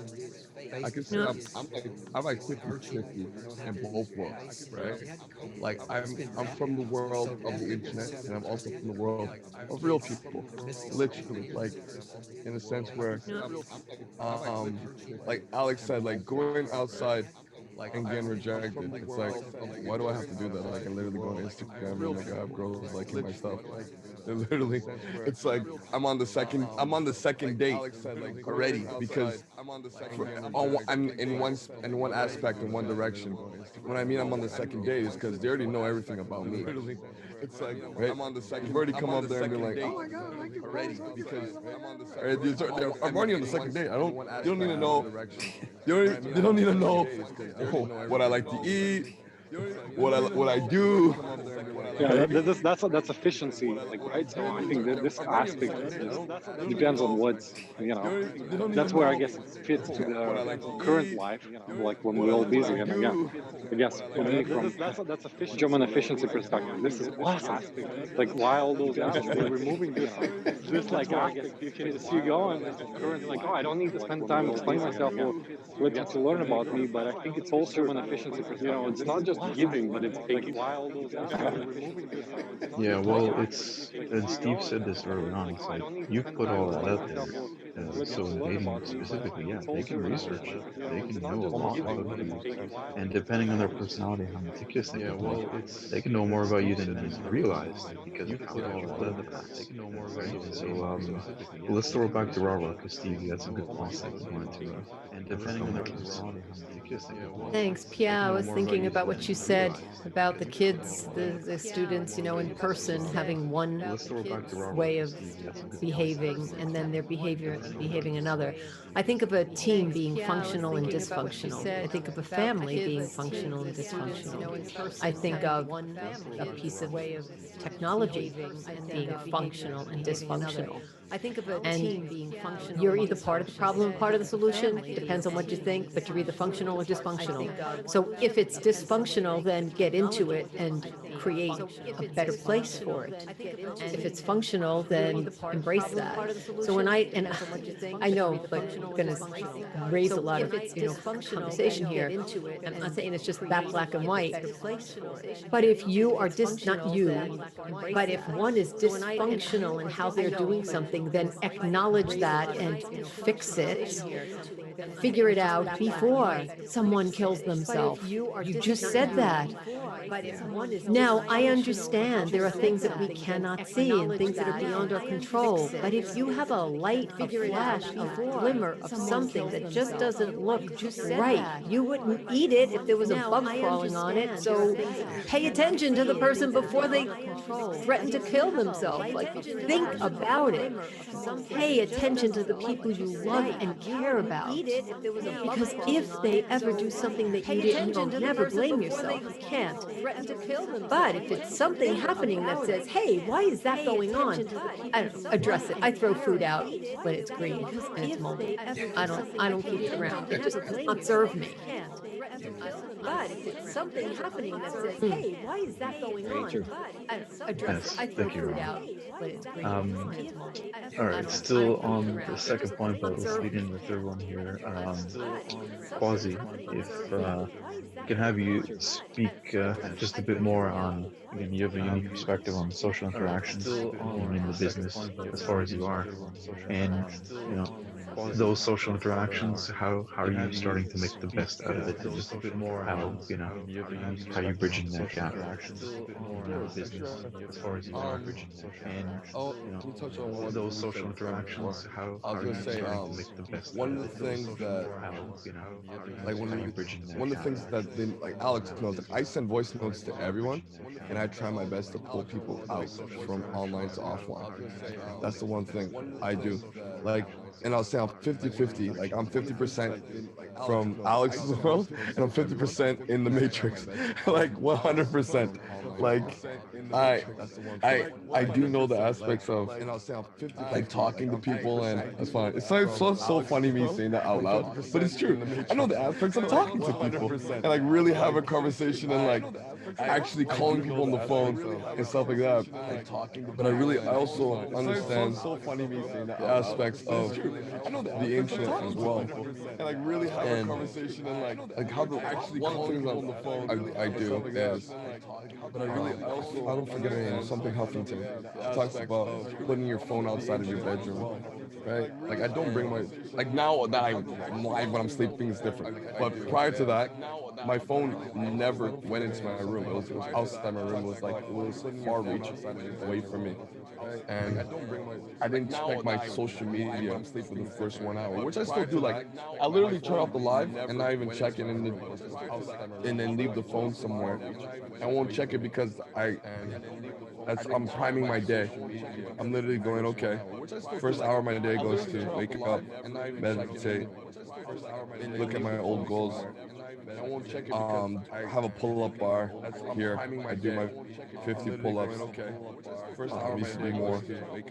And then take a shower, have a smoothie, then start my day. Then I go onto the phone. And then, because if I was sleeping, if I was sleeping that hour, I wouldn't know what's happening anyways. That's how I look at it. Because I used to have the opposite of what if I missed something? What if I was sleeping? I would miss it anyway. Cool. So that's one of the ways I'm making the best of it. And also on my Instagram, I've muted every single person, which means like every single person I'm following, I don't see their feed, I don't see their stories, I don't see their posts. When you go on my Instagram, like if I log onto Instagram, it says welcome to Instagram, and it shows my latest post, and that's it. So if I'm going to somebody, I'm literally going and I'm looking for that person to see what they're up to, which takes it pulls away from this constant scroll feature of let me just look. Doom scrolling, I think is the Yeah, term. right. Doom Like scrolling. I don't have that ability. Like for me, TikTok is not a doom scroll for me because it's not Doom that scrolling. serious. And then when I say it's not that serious in the slang, and I'm saying in the slang way, where it's like, bro, it's not that serious. Like I'm not really on there to like to figure things out because I don't have most. It's just people outside of my social circle that is posting things. It's not that serious. On Instagram, I end up knowing a lot of people I follow. I don't have to follow back the people I don't. So it becomes a oh I wonder what this, oh I wonder. It's a social the fear of missing out aspect of life. So I don't do that. So that's all blocked off for me. And also I read Malcolm Gladwell's book Tipping Point when he talks about like we really we really can't correspond with more than 150 people or something like that. I think Yep, that's right. like really so that I know that I really can't correspond. I can't. So after I came to that, no, I didn't come to that conclusion. Once I learned that, I was like, okay, once I mute everybody, and I literally That's go right. through that 150 people, maybe like sometimes a week, yeah, like I don't feel bad anymore. And that goes back to when I said about the 2 hour thing, where that person that I really feel like, oh, I should go check on their stuff and like their stuff, is because they're in that 150 list. And that goes back to when I said about and everything outside of that, I've now put some barriers around it where I'm in control. And Alex McGrath can tell you, sometimes I can be the worst when it comes to responding back because I really will get into a zone where I'm just doing not even that just on so like I'm just doing what I have to do. I might be shooting something off of the phone, like on a camera and editing on the computer and not seeing anything and not knowing what time of aspect of time of day and whatever, and not getting back to people. I really get into a zone and I'm not even on social media. But that crazy enough is that that post or whatever I'm creating is going to be on social media. So Yeah. I found the best ways to it's like not police myself. I don't like to say police, but I found the best ways to optimize my efficiency. So then I'm not a tool being used for social media, but I'm using it as a tool. Mic drop. Cool. Well, thank you. So then All I'm right, not a tool Pierre, I'll throw it over to you. What is you know, using it as a tool. social interactions change like since you grew up with social media now? And thank you. How are you seeing making the best of it? All right, Yeah, so Pierre, I'll how throw it over has to you. it What affected is me? Huge. social interactions change like I love social since media. you I grew think up it's a with great social tool. media now? And But how are you I had to seeing come to making the terms best to of it. it? I All had to right, come to terms that I had Pierre, I'll throw to it over to invest you. some What time is studying it and understanding it. And then when I was doing that, I like to divide things, right? So to understand that, I like to break things into little.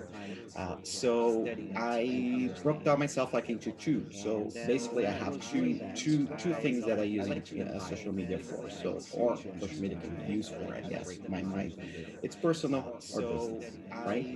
Quasi is using that for a lot of business, and it's a business. So what you Quasi you see there, he's sleeping. It can be silly to a lot of people, but it's business, and we have to understand as us, the 60s, 70s, 50s kids in here, we have to come to terms that is evolving, right? Things are changing, and we should accept and understand and use our knowledge to help guide it. So, for example, like Rara was saying about kids, don't just basically close your eyes. Try to help, because if they are social awkward in person and stuff and not online, there is some dysfunctional in there. So I think us as elderly, as the elder people in the tribe is we have to help them, right? So, but yeah, so I see this like as a business, which I said at the beginning, I'm not going to be touching into that, going to be more into the personal, and as a personal. Within this two, to me, I broke it down into two as well. You either a creator or a consumer, right? So when you're on social media, you're either consuming or creating. You can be both doing at the same time, but you're going to be doing consuming or creating. Kazi is creating a lot, right? He just said that he's not consuming because he's basically mute everyone and he doesn't say anything, so he's not a consumer. So everything what he's doing is creating, so there is no wasting of time. When you're consuming, it goes back to me watching TV back in the 80s and 90s. You know, we are consuming what someone created, right? So what I love about it and what I came to terms is basically this, right? If I'm consuming, it should be a reason why I'm consuming. So either is entertaining me and how much I'm allowing to put into that. Sometimes I'm so tired because I work so hard on my business and programming and everything. I need something. So you know the Grey's Anatomy that people invest time in there. I think social media for me is kind of the same thing. If I'm consuming for 30 minutes, I'm allowing that 30 minutes to consume and I'm fine with it. And I say, you know what? Yeah, it's like watching a show, mindless, right? But then there's the consuming that you consume something with a more mindful, like something that is like is teaching me. I'm all about like always learning, right? So I like to consume to learn, right? Which again is a gray line in there because a lot of things sometimes it's easy for the algorithm to bring into entertaining from the education part. So that is something that I police myself on, right? And then comes the creating. When it comes to creating, I came to a conclusion of two things, right? At the beginning, all of us we were learning, right? We were posting only photos of our best time, our vacations, our time. I was fortunate enough in life, like I'm very successful. I see myself as a very successful because I was able to meet the woman of my life, marry her, and stay married. I have my beautiful daughter. We have a great relationship. I'm originally Brazilian, and I moved to Brazil, to Canada, because of my wife. So, growing up in Brazil, you know what I mean, the United States and Canada is a dream for a lot of people. So, I am privileged to be here, and in the eyes of a lot of people, I'm already better than them. You know, goes back to the envy things, right? So, what I realize is that yes, I do have the right to post everything that I want, but I should be careful what I post. So, am I going to post like my beautiful moments and everything in that? And what is the reason why? If I post, am I going to hurt someone? Am I going to create jealousy or hurt someone that is not in a good time at that time? You know what I mean? My intention was to inspire someone to post, or maybe it was just my ego posting that thing, which is basically 99% of the time when we post a photo of vacation, we relaxing, is our ego posting. It's not inspiring because, right? It could inspire, but I think it's more our ego. So what I started doing is I don't want to hurt anyone. Like Olivera was saying, right? I don't want to hurt family members. I don't want to hurt people from high school that at that moment maybe they lost their job and they're not doing well. So I started policing myself and stop posting that kind of stuff. So today, what I came to a conclusion is that basically I wanted to inspire people, but I want to be careful to what I'm posting. So if I have no value, if my post has no value, and it's just posted for my ego, I won't post. But I love social media. It's what has changed for me is this: I have lots of interest in everything. I love everything. Like as you guys can see, I'm an ADD kid that I learned how to grab this function that I have and use for my benefit, right? I love skateboarding. I love cars. I love street racing cars that I used to do when I was young. I love off-road jeeping, jeep stuff, but I don't have time to do. Not, sorry, it's not priority in my life anymore. Time I have because we can make time for me. It's just not priority to my life now. But it's still part of my life. So what I do do is I use social media to insert myself to those groups, but it's still not invested that huge amount of time. So I like to go on social media and look at people with the jeeps going off-roading. 20 minutes on that, I'm good. I like to watch the kids doing street racing. 20 minutes, I'm done. And then I go back to my life with my daughter and my wife, my business, and my friends. And that's what I think that social media has affected me. So I learned how to, like Apazi said, to block the negative information.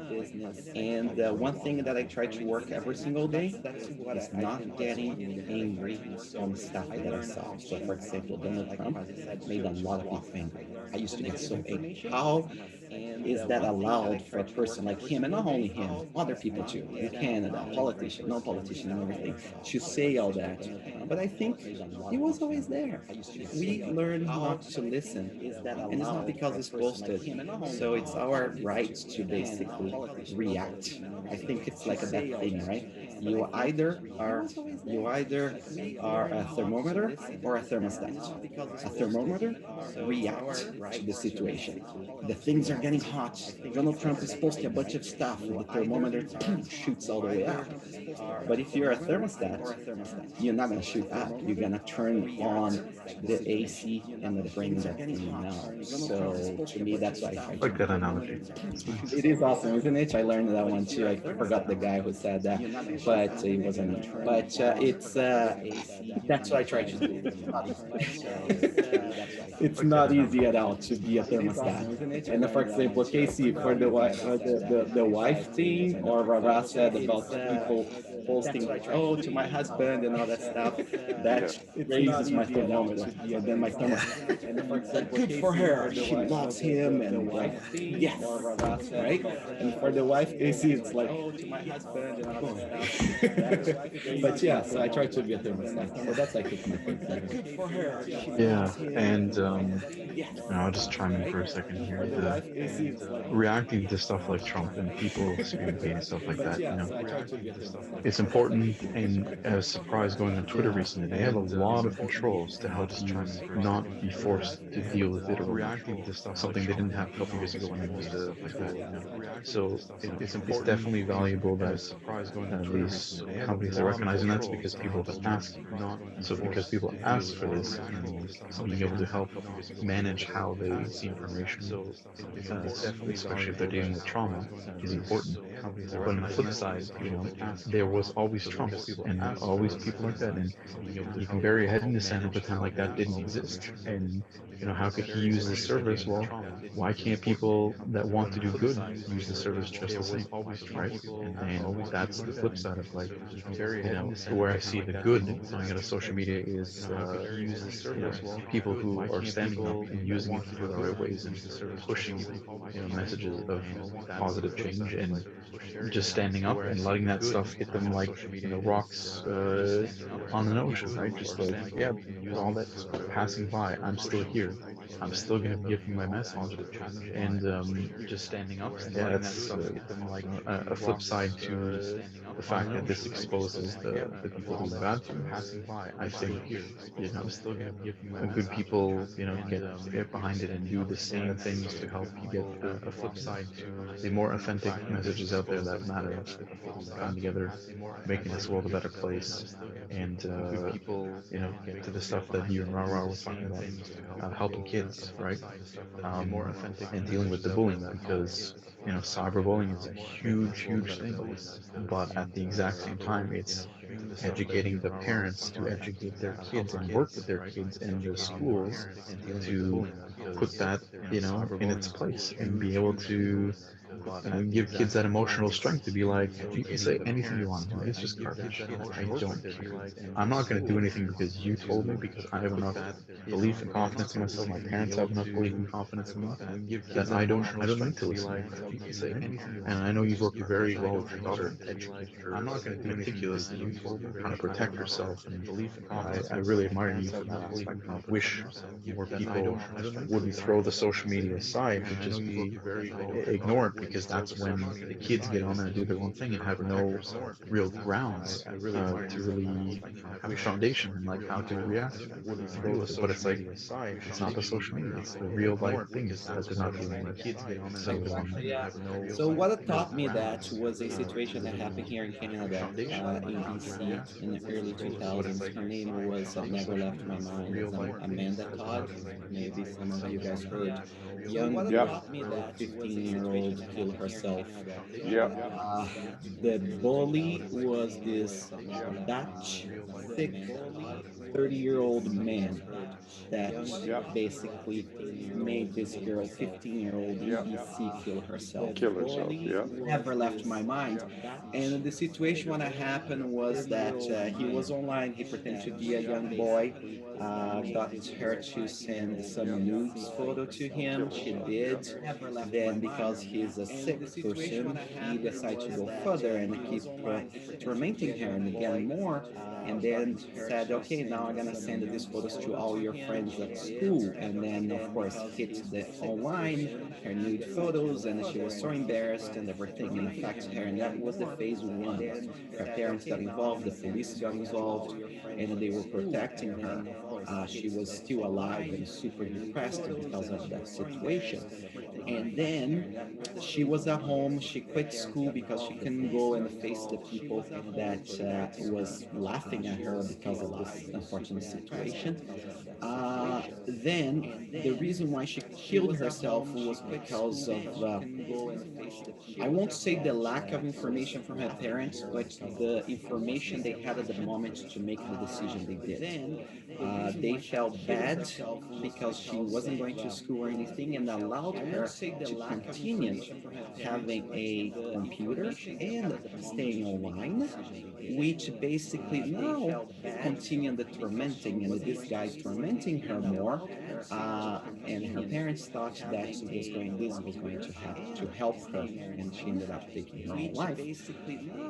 And that never, stayed in my mind. So, and I talked to my mom many times about that. And I said, this situation is unfortunately, but it was so easy to fix. See this device in here? Break in half, throw away. That Dutch guy in Holland would never be able to hurt that girl in BC ever in his life. And that's what I learned. So that's why I try to help her to close, turn it off. yeah.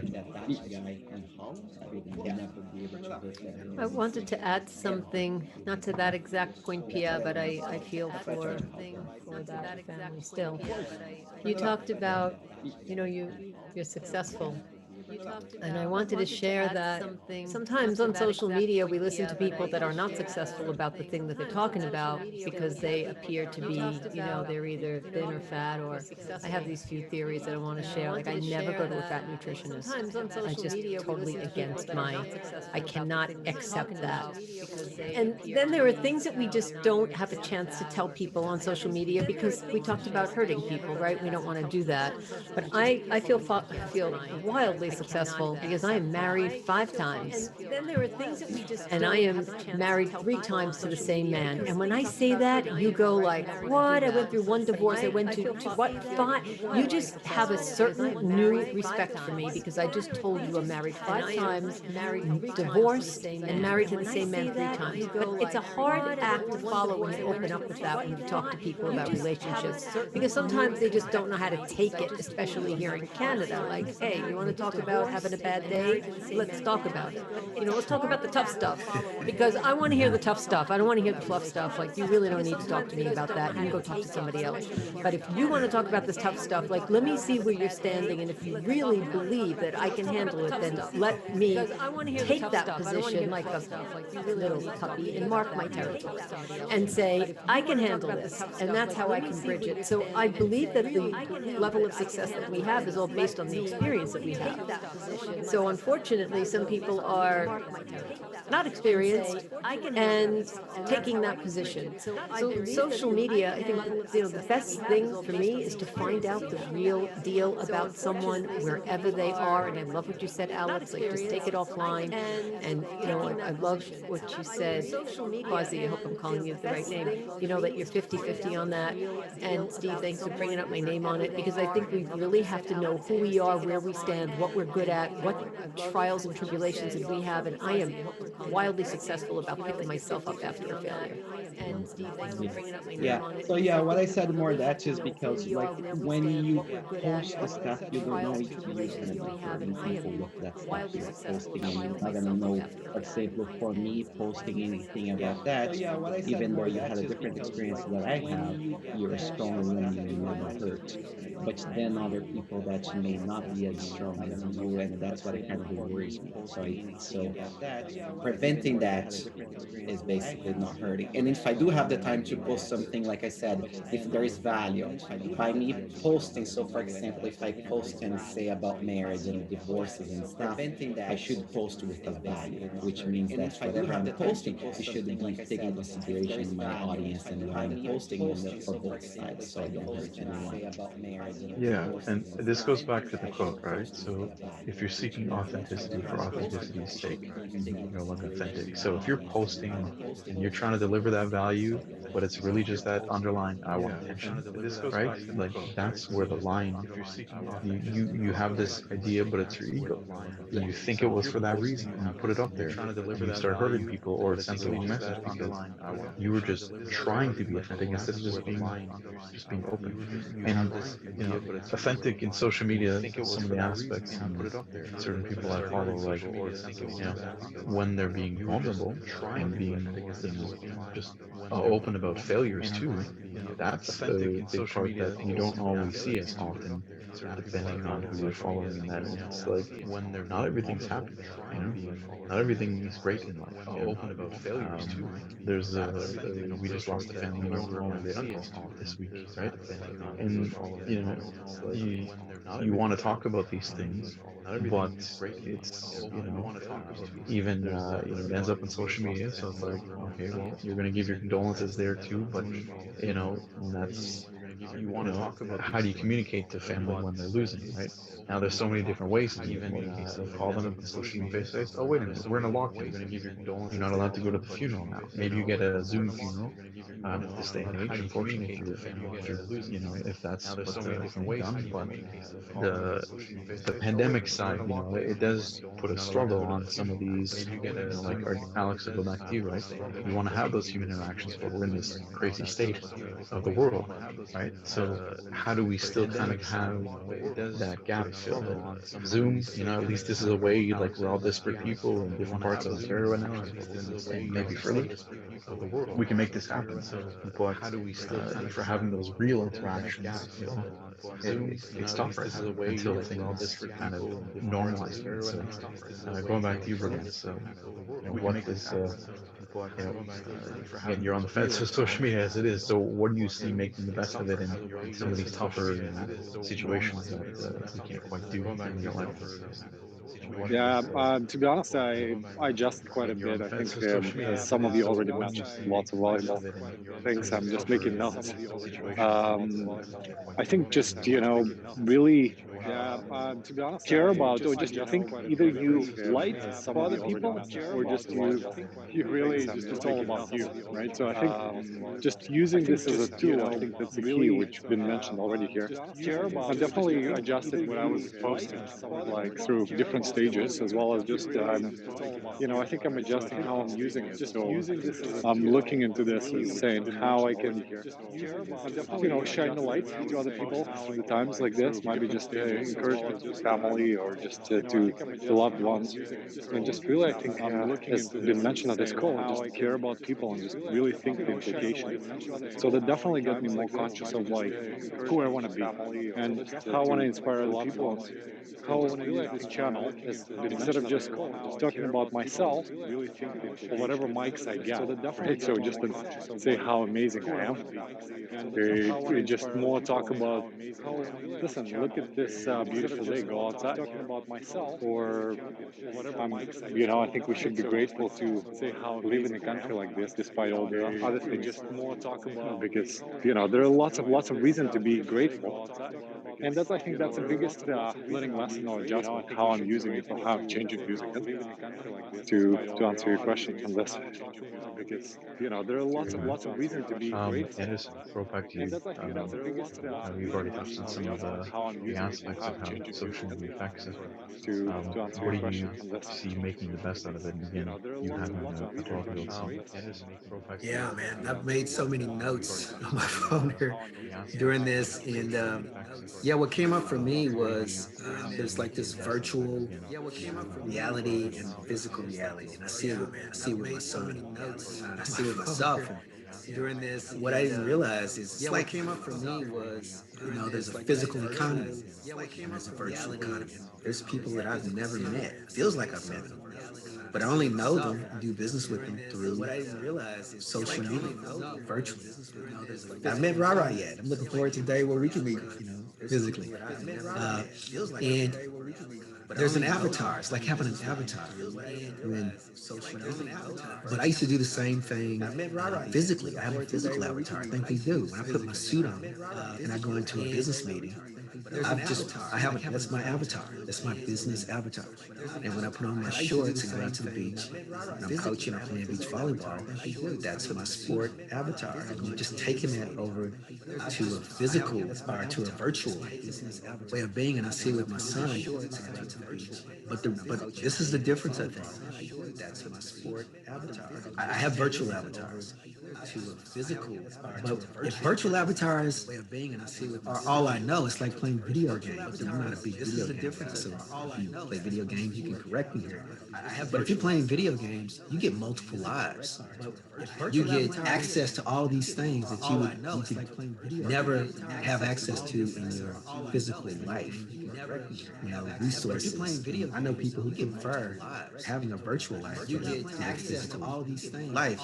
That's where it gets gray for me. Not being able to having a virtual life. And I don't think it's fake. I think it's just parts of the personality, parts, aspects of that person that they get to express in a safe environment, which is virtual, where they control the environment. But then when you have to take the person, the human being, and put them in a physical environment where they're not controlling all the aspects of the environment, that's where human beings start to struggle. And I deal with it with elite sport all the time, where you got to interact in a physical environment, in physical, real relationships. That's where I'm kind of caught in between. And I guess making the best of it is just trying to study and understand the differences, and even with myself, like who am I virtually? When we're sitting around the table having this conversation, it's a different interaction. We're talking over each other, we're laughing, and on this conversation, we're on mute. So we don't get that same energy and interaction and people's personalities and even some of the questions. I'm really enjoying this conversation. We're laughing. People come with questions on this conversation, we're on mute. So we don't get physical environment, and it's not energy and interaction and people's personalities. So it's just a different life, and that's what I'm taking a look at right now. It's just really not being attached to only the physical reality, because virtual reality, it's just a different virtual economy. That's what I'm taking. Virtual avatars, they're real. Not being attached, it's real. If I'm not participating in the virtual economy, I'm going to be in trouble in the future. So just being attached to the physical reality, I don't think it's going to work. But also, if I can't be myself in a physical space, in physical reality, because I'm used to hiding behind virtual avatars, I don't think that's healthy either. So I don't know. I think I'm taking away more questions than answers after this talk, man. And look at myself and see who am I virtually, who am I physically? Can I bring them together in the same authentic person? I think I'm taking away more questions in front of someone or not. To this talk, or am I splintering off and creating this version of me that I can never live in the real world? So I don't know. That's just what I'm taking away from it. All right, thank you. Creating this Um, version of me KC, so Yeah, you're so you're seeing some benefits to that's just social what I'm media, taking away right? from it. So given it's changed some of your interactions and you talk a lot through WhatsApp, which is yeah. social media. You want to call it a messenger, but it's still social media in a sense. Yeah. How how do you see your interactions changing, making the best of it?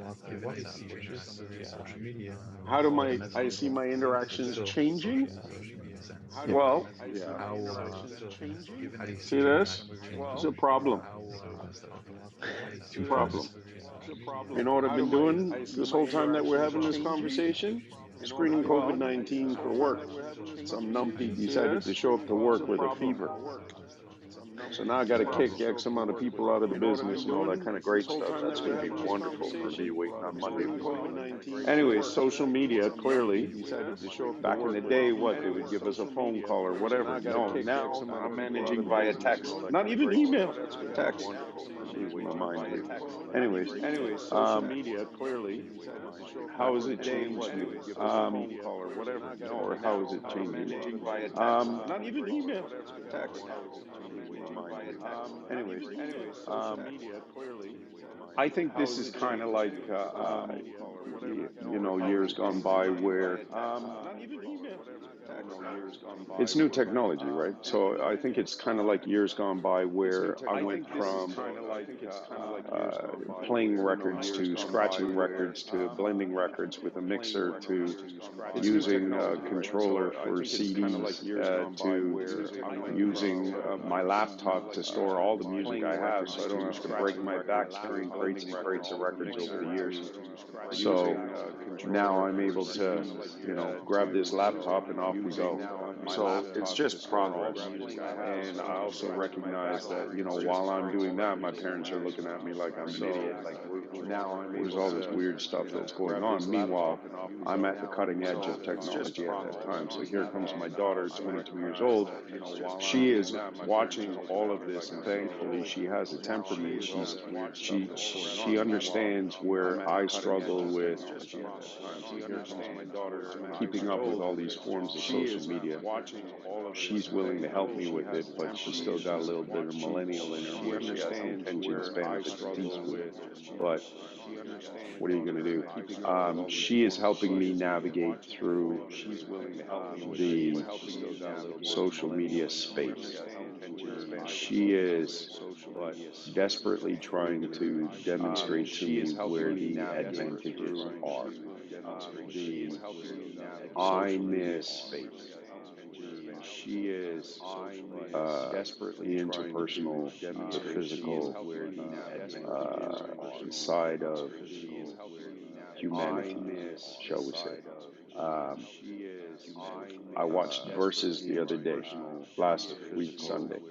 Versus had the Isley Brothers versus Earth, Wind, and Fire. Steve Harvey's hosting it. And Steve Harvey says to the people, to the younger folks, that Earth, Wind, and Fire, they're old. Isley Brothers, they're old. So they're performing live. So they got tired. They all sat down and they started talking. And they speak to the younger generation. He says, you see, this is what we do. We sit down and we talk. We don't text everybody. We don't take a picture of it and put it on Facebook and say this happened. We don't do this. We sit down and we relate to each other. We talk, and that is what's missing in society. Missing?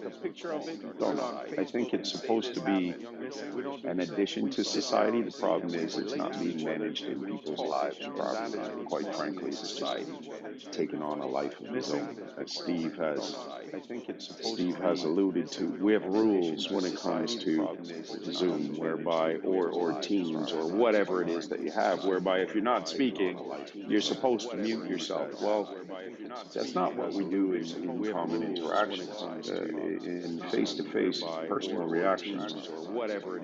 As an investigator at work, as a DJ who plays for audiences, I need to be able to read the physical situation. I need to be able to read a person. I need to see their body movements. I need to see their body language. I need to see their eye movement to see if they're telling the truth. I need to see if they're sweating. I need to be able to read a person. If you're on mute, I can't tell shit. I can only tell what you decide to reveal to me, which goes back to the very topic of this whole situation. Is it authentic? So how has it changed me? I can only tell what you decide. It hasn't. What I'm looking for is to understand how to apply it to my everyday life. Right now, this is so much work to put into Twitch for Saturday and Sunday nights. And it's not because it's a matter of authenticity for me. I'm just trying to make sure that I prepare the best show possible through content. And it's not because I still try to be genuinely myself on the show. I'm just trying to make sure that I try to be. Well, I look back on it and I see things that I didn't like that I did. You shouldn't be picking your nose on camera. No, you understand what I'm trying to say. I don't like the fact that when I had my cigar, the cigar pointed towards the audience. I'm going to make sure that when I smoke the cigar, I just leave it off to the side. It shouldn't be pointed there. Is that genuine? Is that authentic? Or is that me faking it? No, that's just me trying to be polite and recognizing that there's a problem there. So I still believe that I'm trying to be genuine with the audience. I'm also trying to be empathetic to what it is that they're seeing. What would I like? When I was on radio, the question was, what does it sound like on the other side of the speaker? So with Twitch, it's again, what does it feel like on the other side of the lens? Like you're watching the show. When I was on radio, do you want to see that? You don't want to see that. That's where I am, and that's where it's changing me. It's changing some of my mannerisms, shall we say. I don't know if that's a fair way of answering that question. This whole space is just difficult to navigate.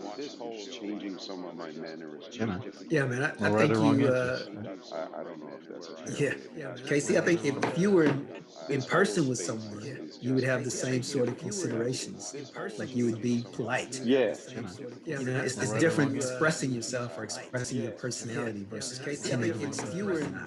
If you didn't smoke cigars and then you smoke cigars just for your show, that's different than showing up at your house and having scotch and a cigar. Right? It's a different thing. Yeah. You come to my house, you will be getting a scotch. If you didn't smoke Absolutely. cigars and then you smoke cigars just for your show, Yeah. that's different. All right, we're running close on time here, so just does anyone have any last points on the making social media better, or the best out of Can I say something to Casey real quick? Yeah, sure. All right, Casey, we're 40, running close on no, time here, no, so no, just 41 does years anyone ago, have, I built a DJ booth in my home with my first husband, and he to spin in vinyl. Can I say something to Casey? 41 years ago, from the disco era, No, 41 I know Yep. years ago. about touching the vinyl. I really relate to what Studio you said, first 45. husband. Studio 54.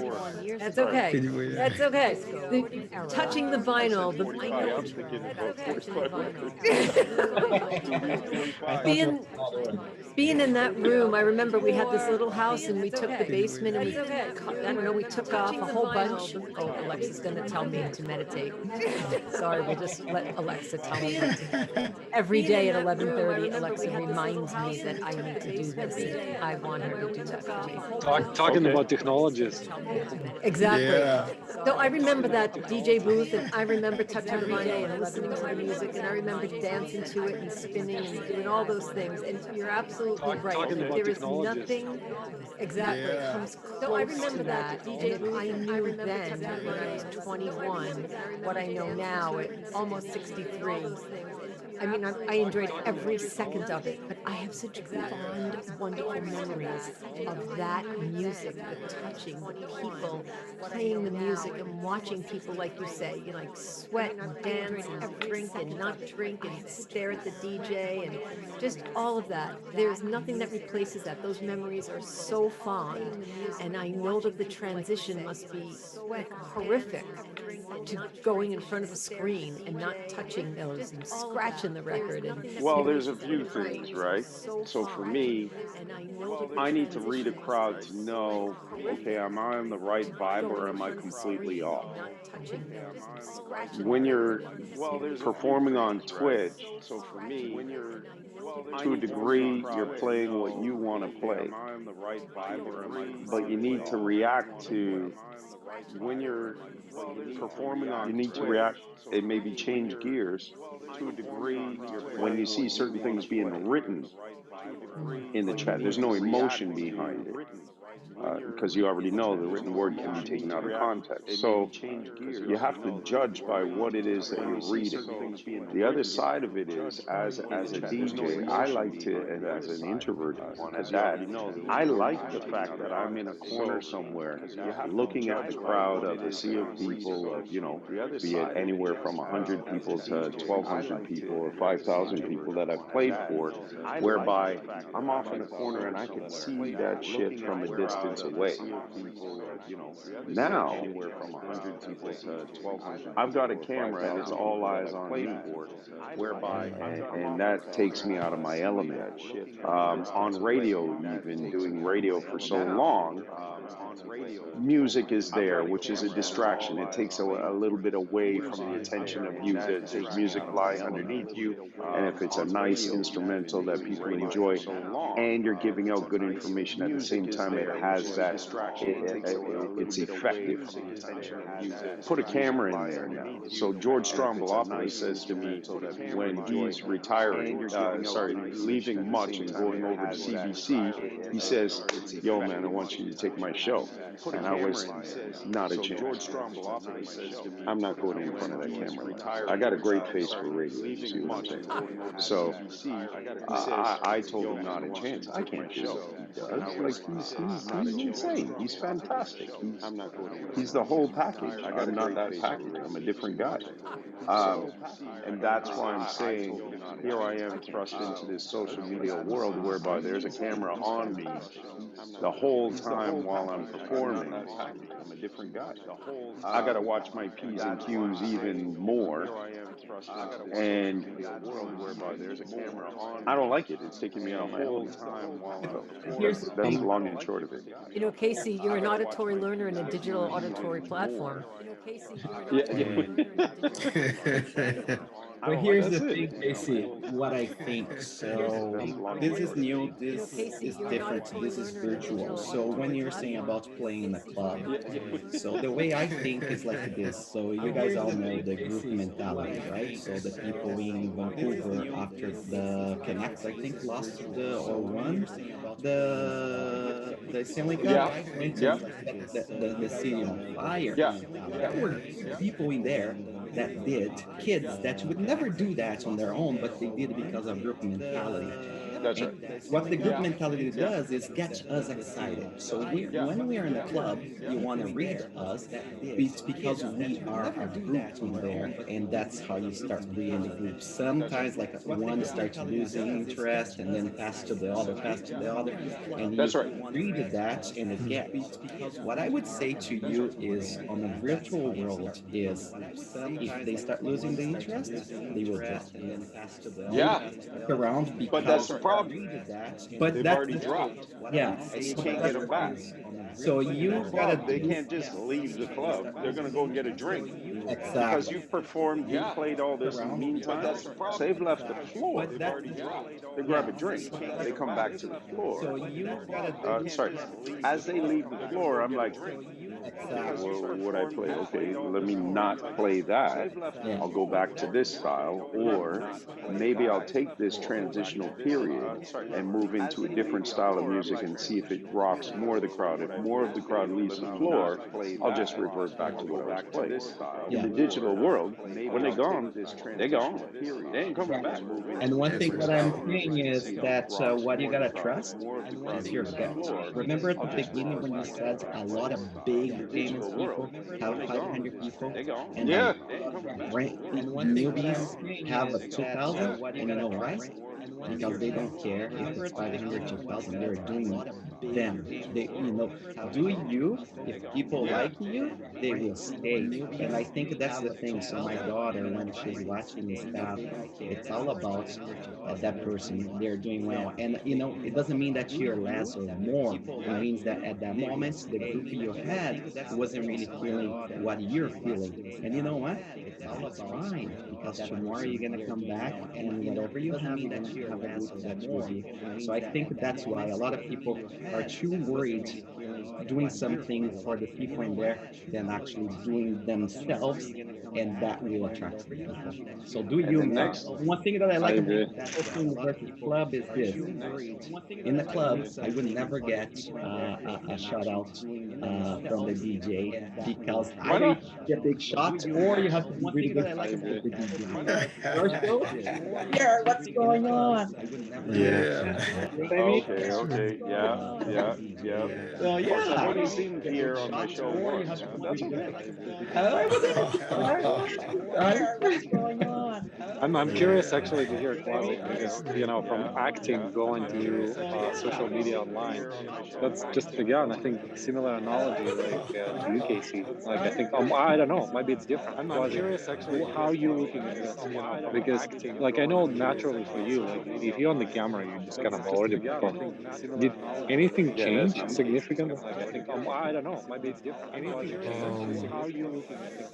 Because like I know Yeah, naturally it's for you, like if you're on the camera, you're just kind of so one already of the things that performing. I Did started doing anything back change again, like significantly? as of like 2021, I started acting way more. Like I went backwards, and not backwards. Sorry, I went back to it. And one of the things that as of like 2021 that changed for me was the aspect of it it being so slow paced in that industry. Like, oh, I gotta get the oh, we're for the audition, but like DJ Casey, I'm the opposite. Um, the camera's on. I'm like, "Ah." Even the day Alex met me in New York, I was vlogging. I was literally vlogging for YouTube. If you remember, I was doing a bunch of videos when we were riding on the bikes, all that stuff.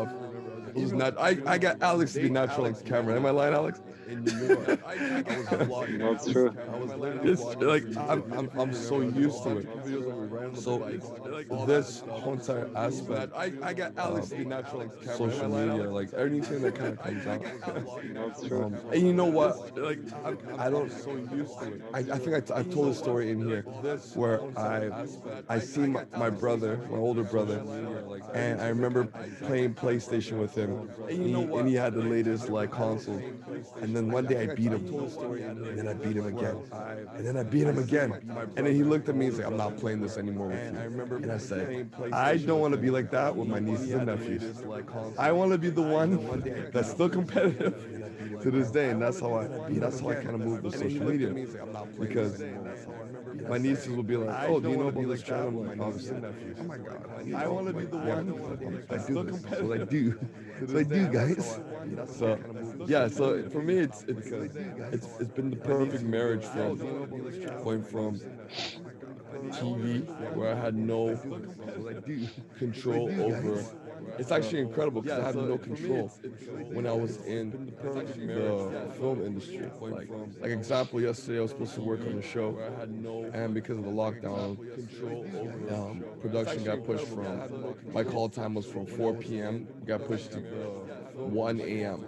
It's like, okay, my day is now over. Like, in a sense where I planned to be on set from 4, so I was supposed to get there, like, leave the house, get ready at 2. Now 1 a.m. Okay, everything I planned for tomorrow, I've now pushed to today, and then get a memo at 11:30 being like, sorry, we canceled the day. So it's like no control. But at least with social media, I can literally be like, I'm planning out 3 videos or something like that, or I'm gonna create this concept and it can be done, and I can automate it and it be out when I'm not even home. So Yeah, yeah, I can literally yeah. be like, I'm planning out All right, three videos thank or you, man. something like that, We're just over time, so I want to wrap up with some final thoughts for everyone. And forth to Alex, you first. What are your takeaways from today? All right, thank you, man. Catherine said We're just over something time, which so really I I wrote want for to wrap up myself. with some final thoughts Think about your for everyone. loved ones and just Forth people, to Alex, you and first. I think What are what your your values are. takeaways from Just today? really, I All think right, thank you, man. that's the most important before you go on social media. And the other one which I wrote is was really good, good one for me. Like where I think What are what your your values pay takeaways from attention today? to the truth and just what you say, so you don't have to go back and just explain yourself. So I think those two things my takeaway. Thank you. Thank you, man. Anderson? Yeah, I just want to echo what Alex just said there. And what's been said, I took lots of notes too. And, Thank you, it's man. really made me think about, Anderson? the future, and it's made me think about myself. And Alex just said there. When it comes to the question of authenticity, there's a difference between expressing me expressing myself, different parts of my personality, um, and when it comes to the faking it, being something that I'm not. There's a difference between. And so I think I think the different vehicles allow for a person to more easily express different parts of the personality. So it's virtually, and someone's an introvert, or I think they're not, they don't like interacting with someone in person, then it's easier for them to appear to be extrovert or express themselves and express their feelings. They're not so vulnerable. They can edit and present the best themselves. In person, they don't get that opportunity. So I'm just going to take a look at it for myself and get my virtual self and my physical self to be more in alignment. I think they are, but now I'm going to have to take a good look. And I'm just going to Align take a your look at it avatar. for myself. I Yeah, gotta align align your my Good. avatar. avatars, right? Because just I never thought that. Yeah, everybody uses avatars. You have physical avatar. I put on a suit. I feel Align your different. avatar. Talk different. Yeah, align Act my different. avatar. The Gucci shorts. Different environment. Yeah, considerations. So, yeah, I'm just gonna get my avatars aligned because Align your avatar. yeah, I don't want. I never thought of it as disorder before, but I don't want to not be able to be in a physical reality. I don't want to not be able to be that same person virtually. Or I don't want to feel like virtually I can be something that I can't be standing in front of someone. Not be able to. Yep. It sounds out of alignment to me. So I'm gonna take a good look at that. Yep. I'll chime in, kind of further that point too, is, as I'm starting to get into more social media with the podcast thing I'm on, which I want to expand and do other things with, I grounded it on the kind of one concept that I'm not going to try and split a whole bunch of channels or try and be different parts of myself because yes, I might not have the same audience if I put all these things in one place, but this is all me. These are parts of me. There's parts that are going to be talking about one thing, parts are going to be talking about other things, and I'm okay if people aren't into all of them. I'm hoping that they'll pay attention, and if they only stay for the parts they want, that's fine. And if they don't like the mix of parts and they leave, that's fine. And that's, the kind of way I've been starting to look at things. And because I've never been huge on social media personally, even though I use the services just because, again, like a bit of here, like I grew up in it, I want to be paying attention to it and know what they're capable of and how, they're going to affect things. Um, but then, I've been also that kind of hesitant side about what to do, and like I'm too scared to post stuff sometimes, and like, you know, just sort of overthinking how thoughtful to be sometimes, or like maybe I shouldn't say no, maybe I shouldn't say these things, right? So it's like trying to find that place where I can be, the rock against whatever comes, and be able to put that out there, gravitate, hopefully more positivity towards people than anything else. But yeah, that aligning of avatars is really important. What I've been thinking about how to look at this stuff. Pierre, I'll throw it over to you for final thoughts on it. But yeah, Yeah, that I think aligning of I think avatars we are is really complicating important. this What I've been more thinking than what it about should. how to look at this Uh, stuff. we go back Pierre, I'll throw it over to to the you for principles, right? final Be thoughts on it. yourself. Remember that we have rights and duties, like like we discussed in here, right? We have the right to say stuff, but we have a duty to not hurt other people. It's all new. We gotta watch our ego. I think most of the things get in trouble, people in trouble in there, or people not stopping liking other people is because of their egos, and we all have, and we all struggle with it. So watch your ego, and I think just that, right? And be careful what you post, because whatever you post is there forever, in some shape or form. It will be in there, and it will come back.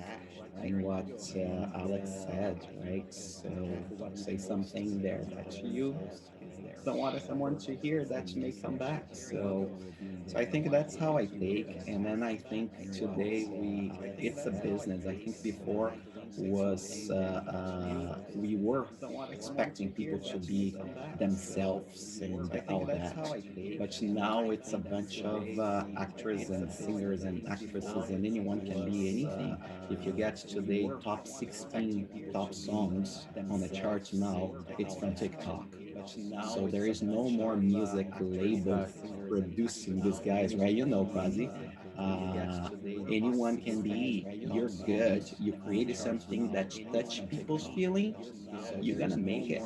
You know what I mean? TikTok, you can post. If two people like, that becomes four. That becomes eight. That becomes 32, because that's how the algorithm works. So I think, yeah, be yourself, post the stuff, and remember that's a business. So that's like the part that I controversy I'm seeing here is like maybe you're expecting too much, and the more and more it will be the TV. We never expect like the actress from soap opera. You guys, North America, so you guys didn't watch soap opera, but in Brazil, it's it's their avatar. It's what they're acting to. So that's what I expect. So that's why I kind of that's the way I look. So you guys didn't watch soap opera, but in Brazil, Awesome. it's Quasi. it's their avatar. It's what they're acting to. Yeah, mine be really So quickly that's what I expect. So simple. My takeaways were that's the way I look. Casey doesn't like social media. I'm Awesome. just kidding. Quasi. I knew that a long time ago. No, but what do you, like? What my takeaways? One of the things that he said that I aligned with was like, yeah, like people I knew that a long time ago. on Twitch that are No, but what do you, like, that what are actually doing the job and doing their thing and not getting engagement. Like people who know how to move the algorithm, and it's like yeah, it's like it's a play between the two. where it's like how to why like, and also what Pierce is like, I will go on YouTube and I'll watch something. I'll watch something that like is interesting to me. That's like my TV. So we're in this new world where it's like the work the work personal life separation. For a lot of people in my position, there's no more of that. It's like I play where I work where I play. Right? Yeah. Like the same place I'm watching the YouTube of somebody else is the same place I'm posting and getting money. It's like imagine, the guy who works at CTV. Oh, does he watch the news? Like it's a good Probably not. question. Like right, the guy who works at CP24, does he watch the news? Like that's exactly what we're in right now. Like that me saying that out loud, it sounds crazy, but it's true. It's like there's a I forgot her name. The girl from CP24. Does she check the weather? That's right. It's crazy. Does she say shoot? Like I was at work all day. Well, I wonder what the weather is. Like when I'm leaving right now. Shit, I should know. I did it. Like like that's where we're at right now. So that's my takeaway. We are the weather person checking the weather. Does she say shoot? Correct. Like I was at work all day. Well, I wonder what the weather is.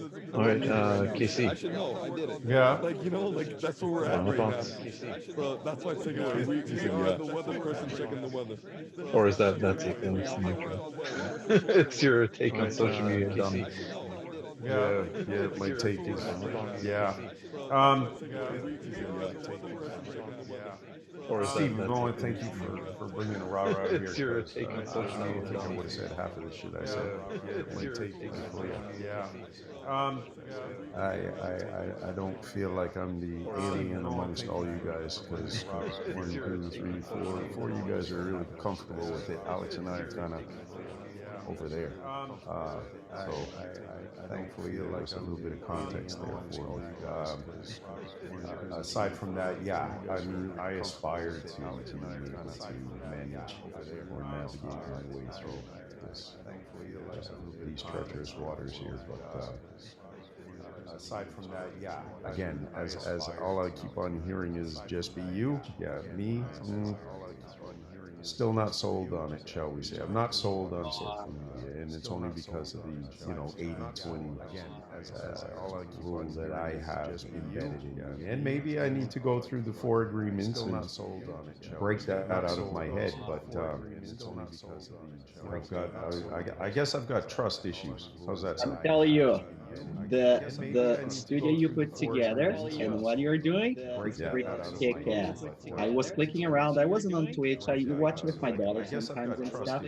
But after signing up for your show and stuff, then I start bossing to some other DJs. They've been doing it for a while. You're there, my friend. You're there. So don't even think that.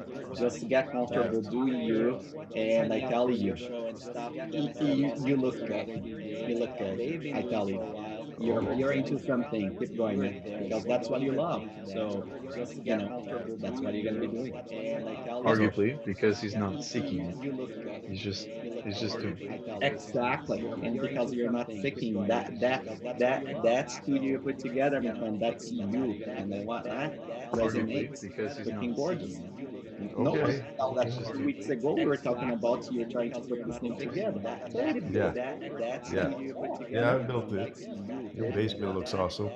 Quasi needs to go and play the algorithm for me. I don't know what I'm gonna do. I'm a piano at that. I'm a pianist when it comes to the algorithm.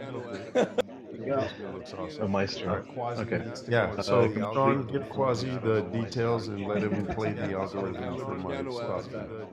And when he's done with it, we can get rah-rah to polish it, because I don't know. A maestro. Okay. All right. Yeah, And so to last but not least, Rama, your final thoughts on this topic. Thank you. My pleasure, Casey and Quasi. I'd love to see that, how that looks. I'm an audacious storyteller, and that's how I live my life on and off camera. I am not afraid to take a the risk. And if you like it, fantastic. If you don't, that's even better because now I know where you stand. Yeah. What I got out of today is whether you're afraid or not afraid. I'll tell you a quick story. When I met my husband, we were dating, and we were in Jamaica, and he rented a really big catamaran. A lot of people were on it. We were going snorkeling. So you put, these goggles on, and you put these big flipper things on, and you're getting ready to jump into the ocean. So I said to him, can you hold my hand? And he said, yeah. So you put, now we met in Club Med in Eleuthera. He was with his two boys. I was with my daughter. So we met. It was love at first sight. So we go on this date to the grill. And I said, all right, just hold my hand. He says, absolutely. We jump in Club Med. And I said, did you ever think about why I asked you to hold my hand? He said, why? I said, I don't know how to swim. And I said, all right, just hold my hand. Wow. He says, absolutely. So 34 years later, married, divorced, and married him 3 times. He's 9 years my senior. He said, till death do us part. Said, absolutely. 34 years later. So as that person who says, I didn't ask him if he can swim. I just said, hold my hand because that moment was the moment that I was living. I wanted that moment to be the moment I would remember. Be your audacious, your introvert, your extrovert, your quiet, your loud self, whoever that is, and people will love you for who they are. And if they don't love you, at least we know where we stand, and I'm so okay with that. And I'm honored that Steve asked me to be here today, and I do love the idea that you had me here as the only woman. Please invite me back. Yeah, thank you. You have an open invitation. Yes. Open invitation. Thank you very much, and thank you for your time and extended time. I know we've gone a bit over, but really appreciate everyone spending You have an open the time invitation. we have here. And Open invitation. for next talk we have coming up is next month, May 8th, every second Saturday of the month. And this talk is going to be on finding harmony through mindfulness and focus. So going from a very outward thing and something that's very kind of open, now we're going to do a Saturday of more internal thing. And this talk is going to be kind of resolve some of these things and emotions through mindfulness and focus and deal with those. Going from a very outward talk we have coming up. That's it for today. And we have a lovely day. Enjoy, the outside and nature, and we're still allowed to do that. So let's take advantage of that. And Yes. yeah, that's it for Homer, today. let's meet each other on Lakeshore Road and wave to each other. Yes, All you're right? local. It's awesome. Happy to hear that. So Yeah, let's do that. Let's do that. It All ends up right. that way too. Everybody's invited, social distancing, we're on a farm, gotta stay 6 and 12 feet away, we can still barbecue, you're right? local. It's awesome. Awesome. All right, thank you, gentlemen, thank you so much. Thank you, everyone. Appreciate it, Steve, from You my well. heart. Invited, social distancing, we're on a Thank you. farm, gotta stay 6 and 12 feet away, we can still barbecue.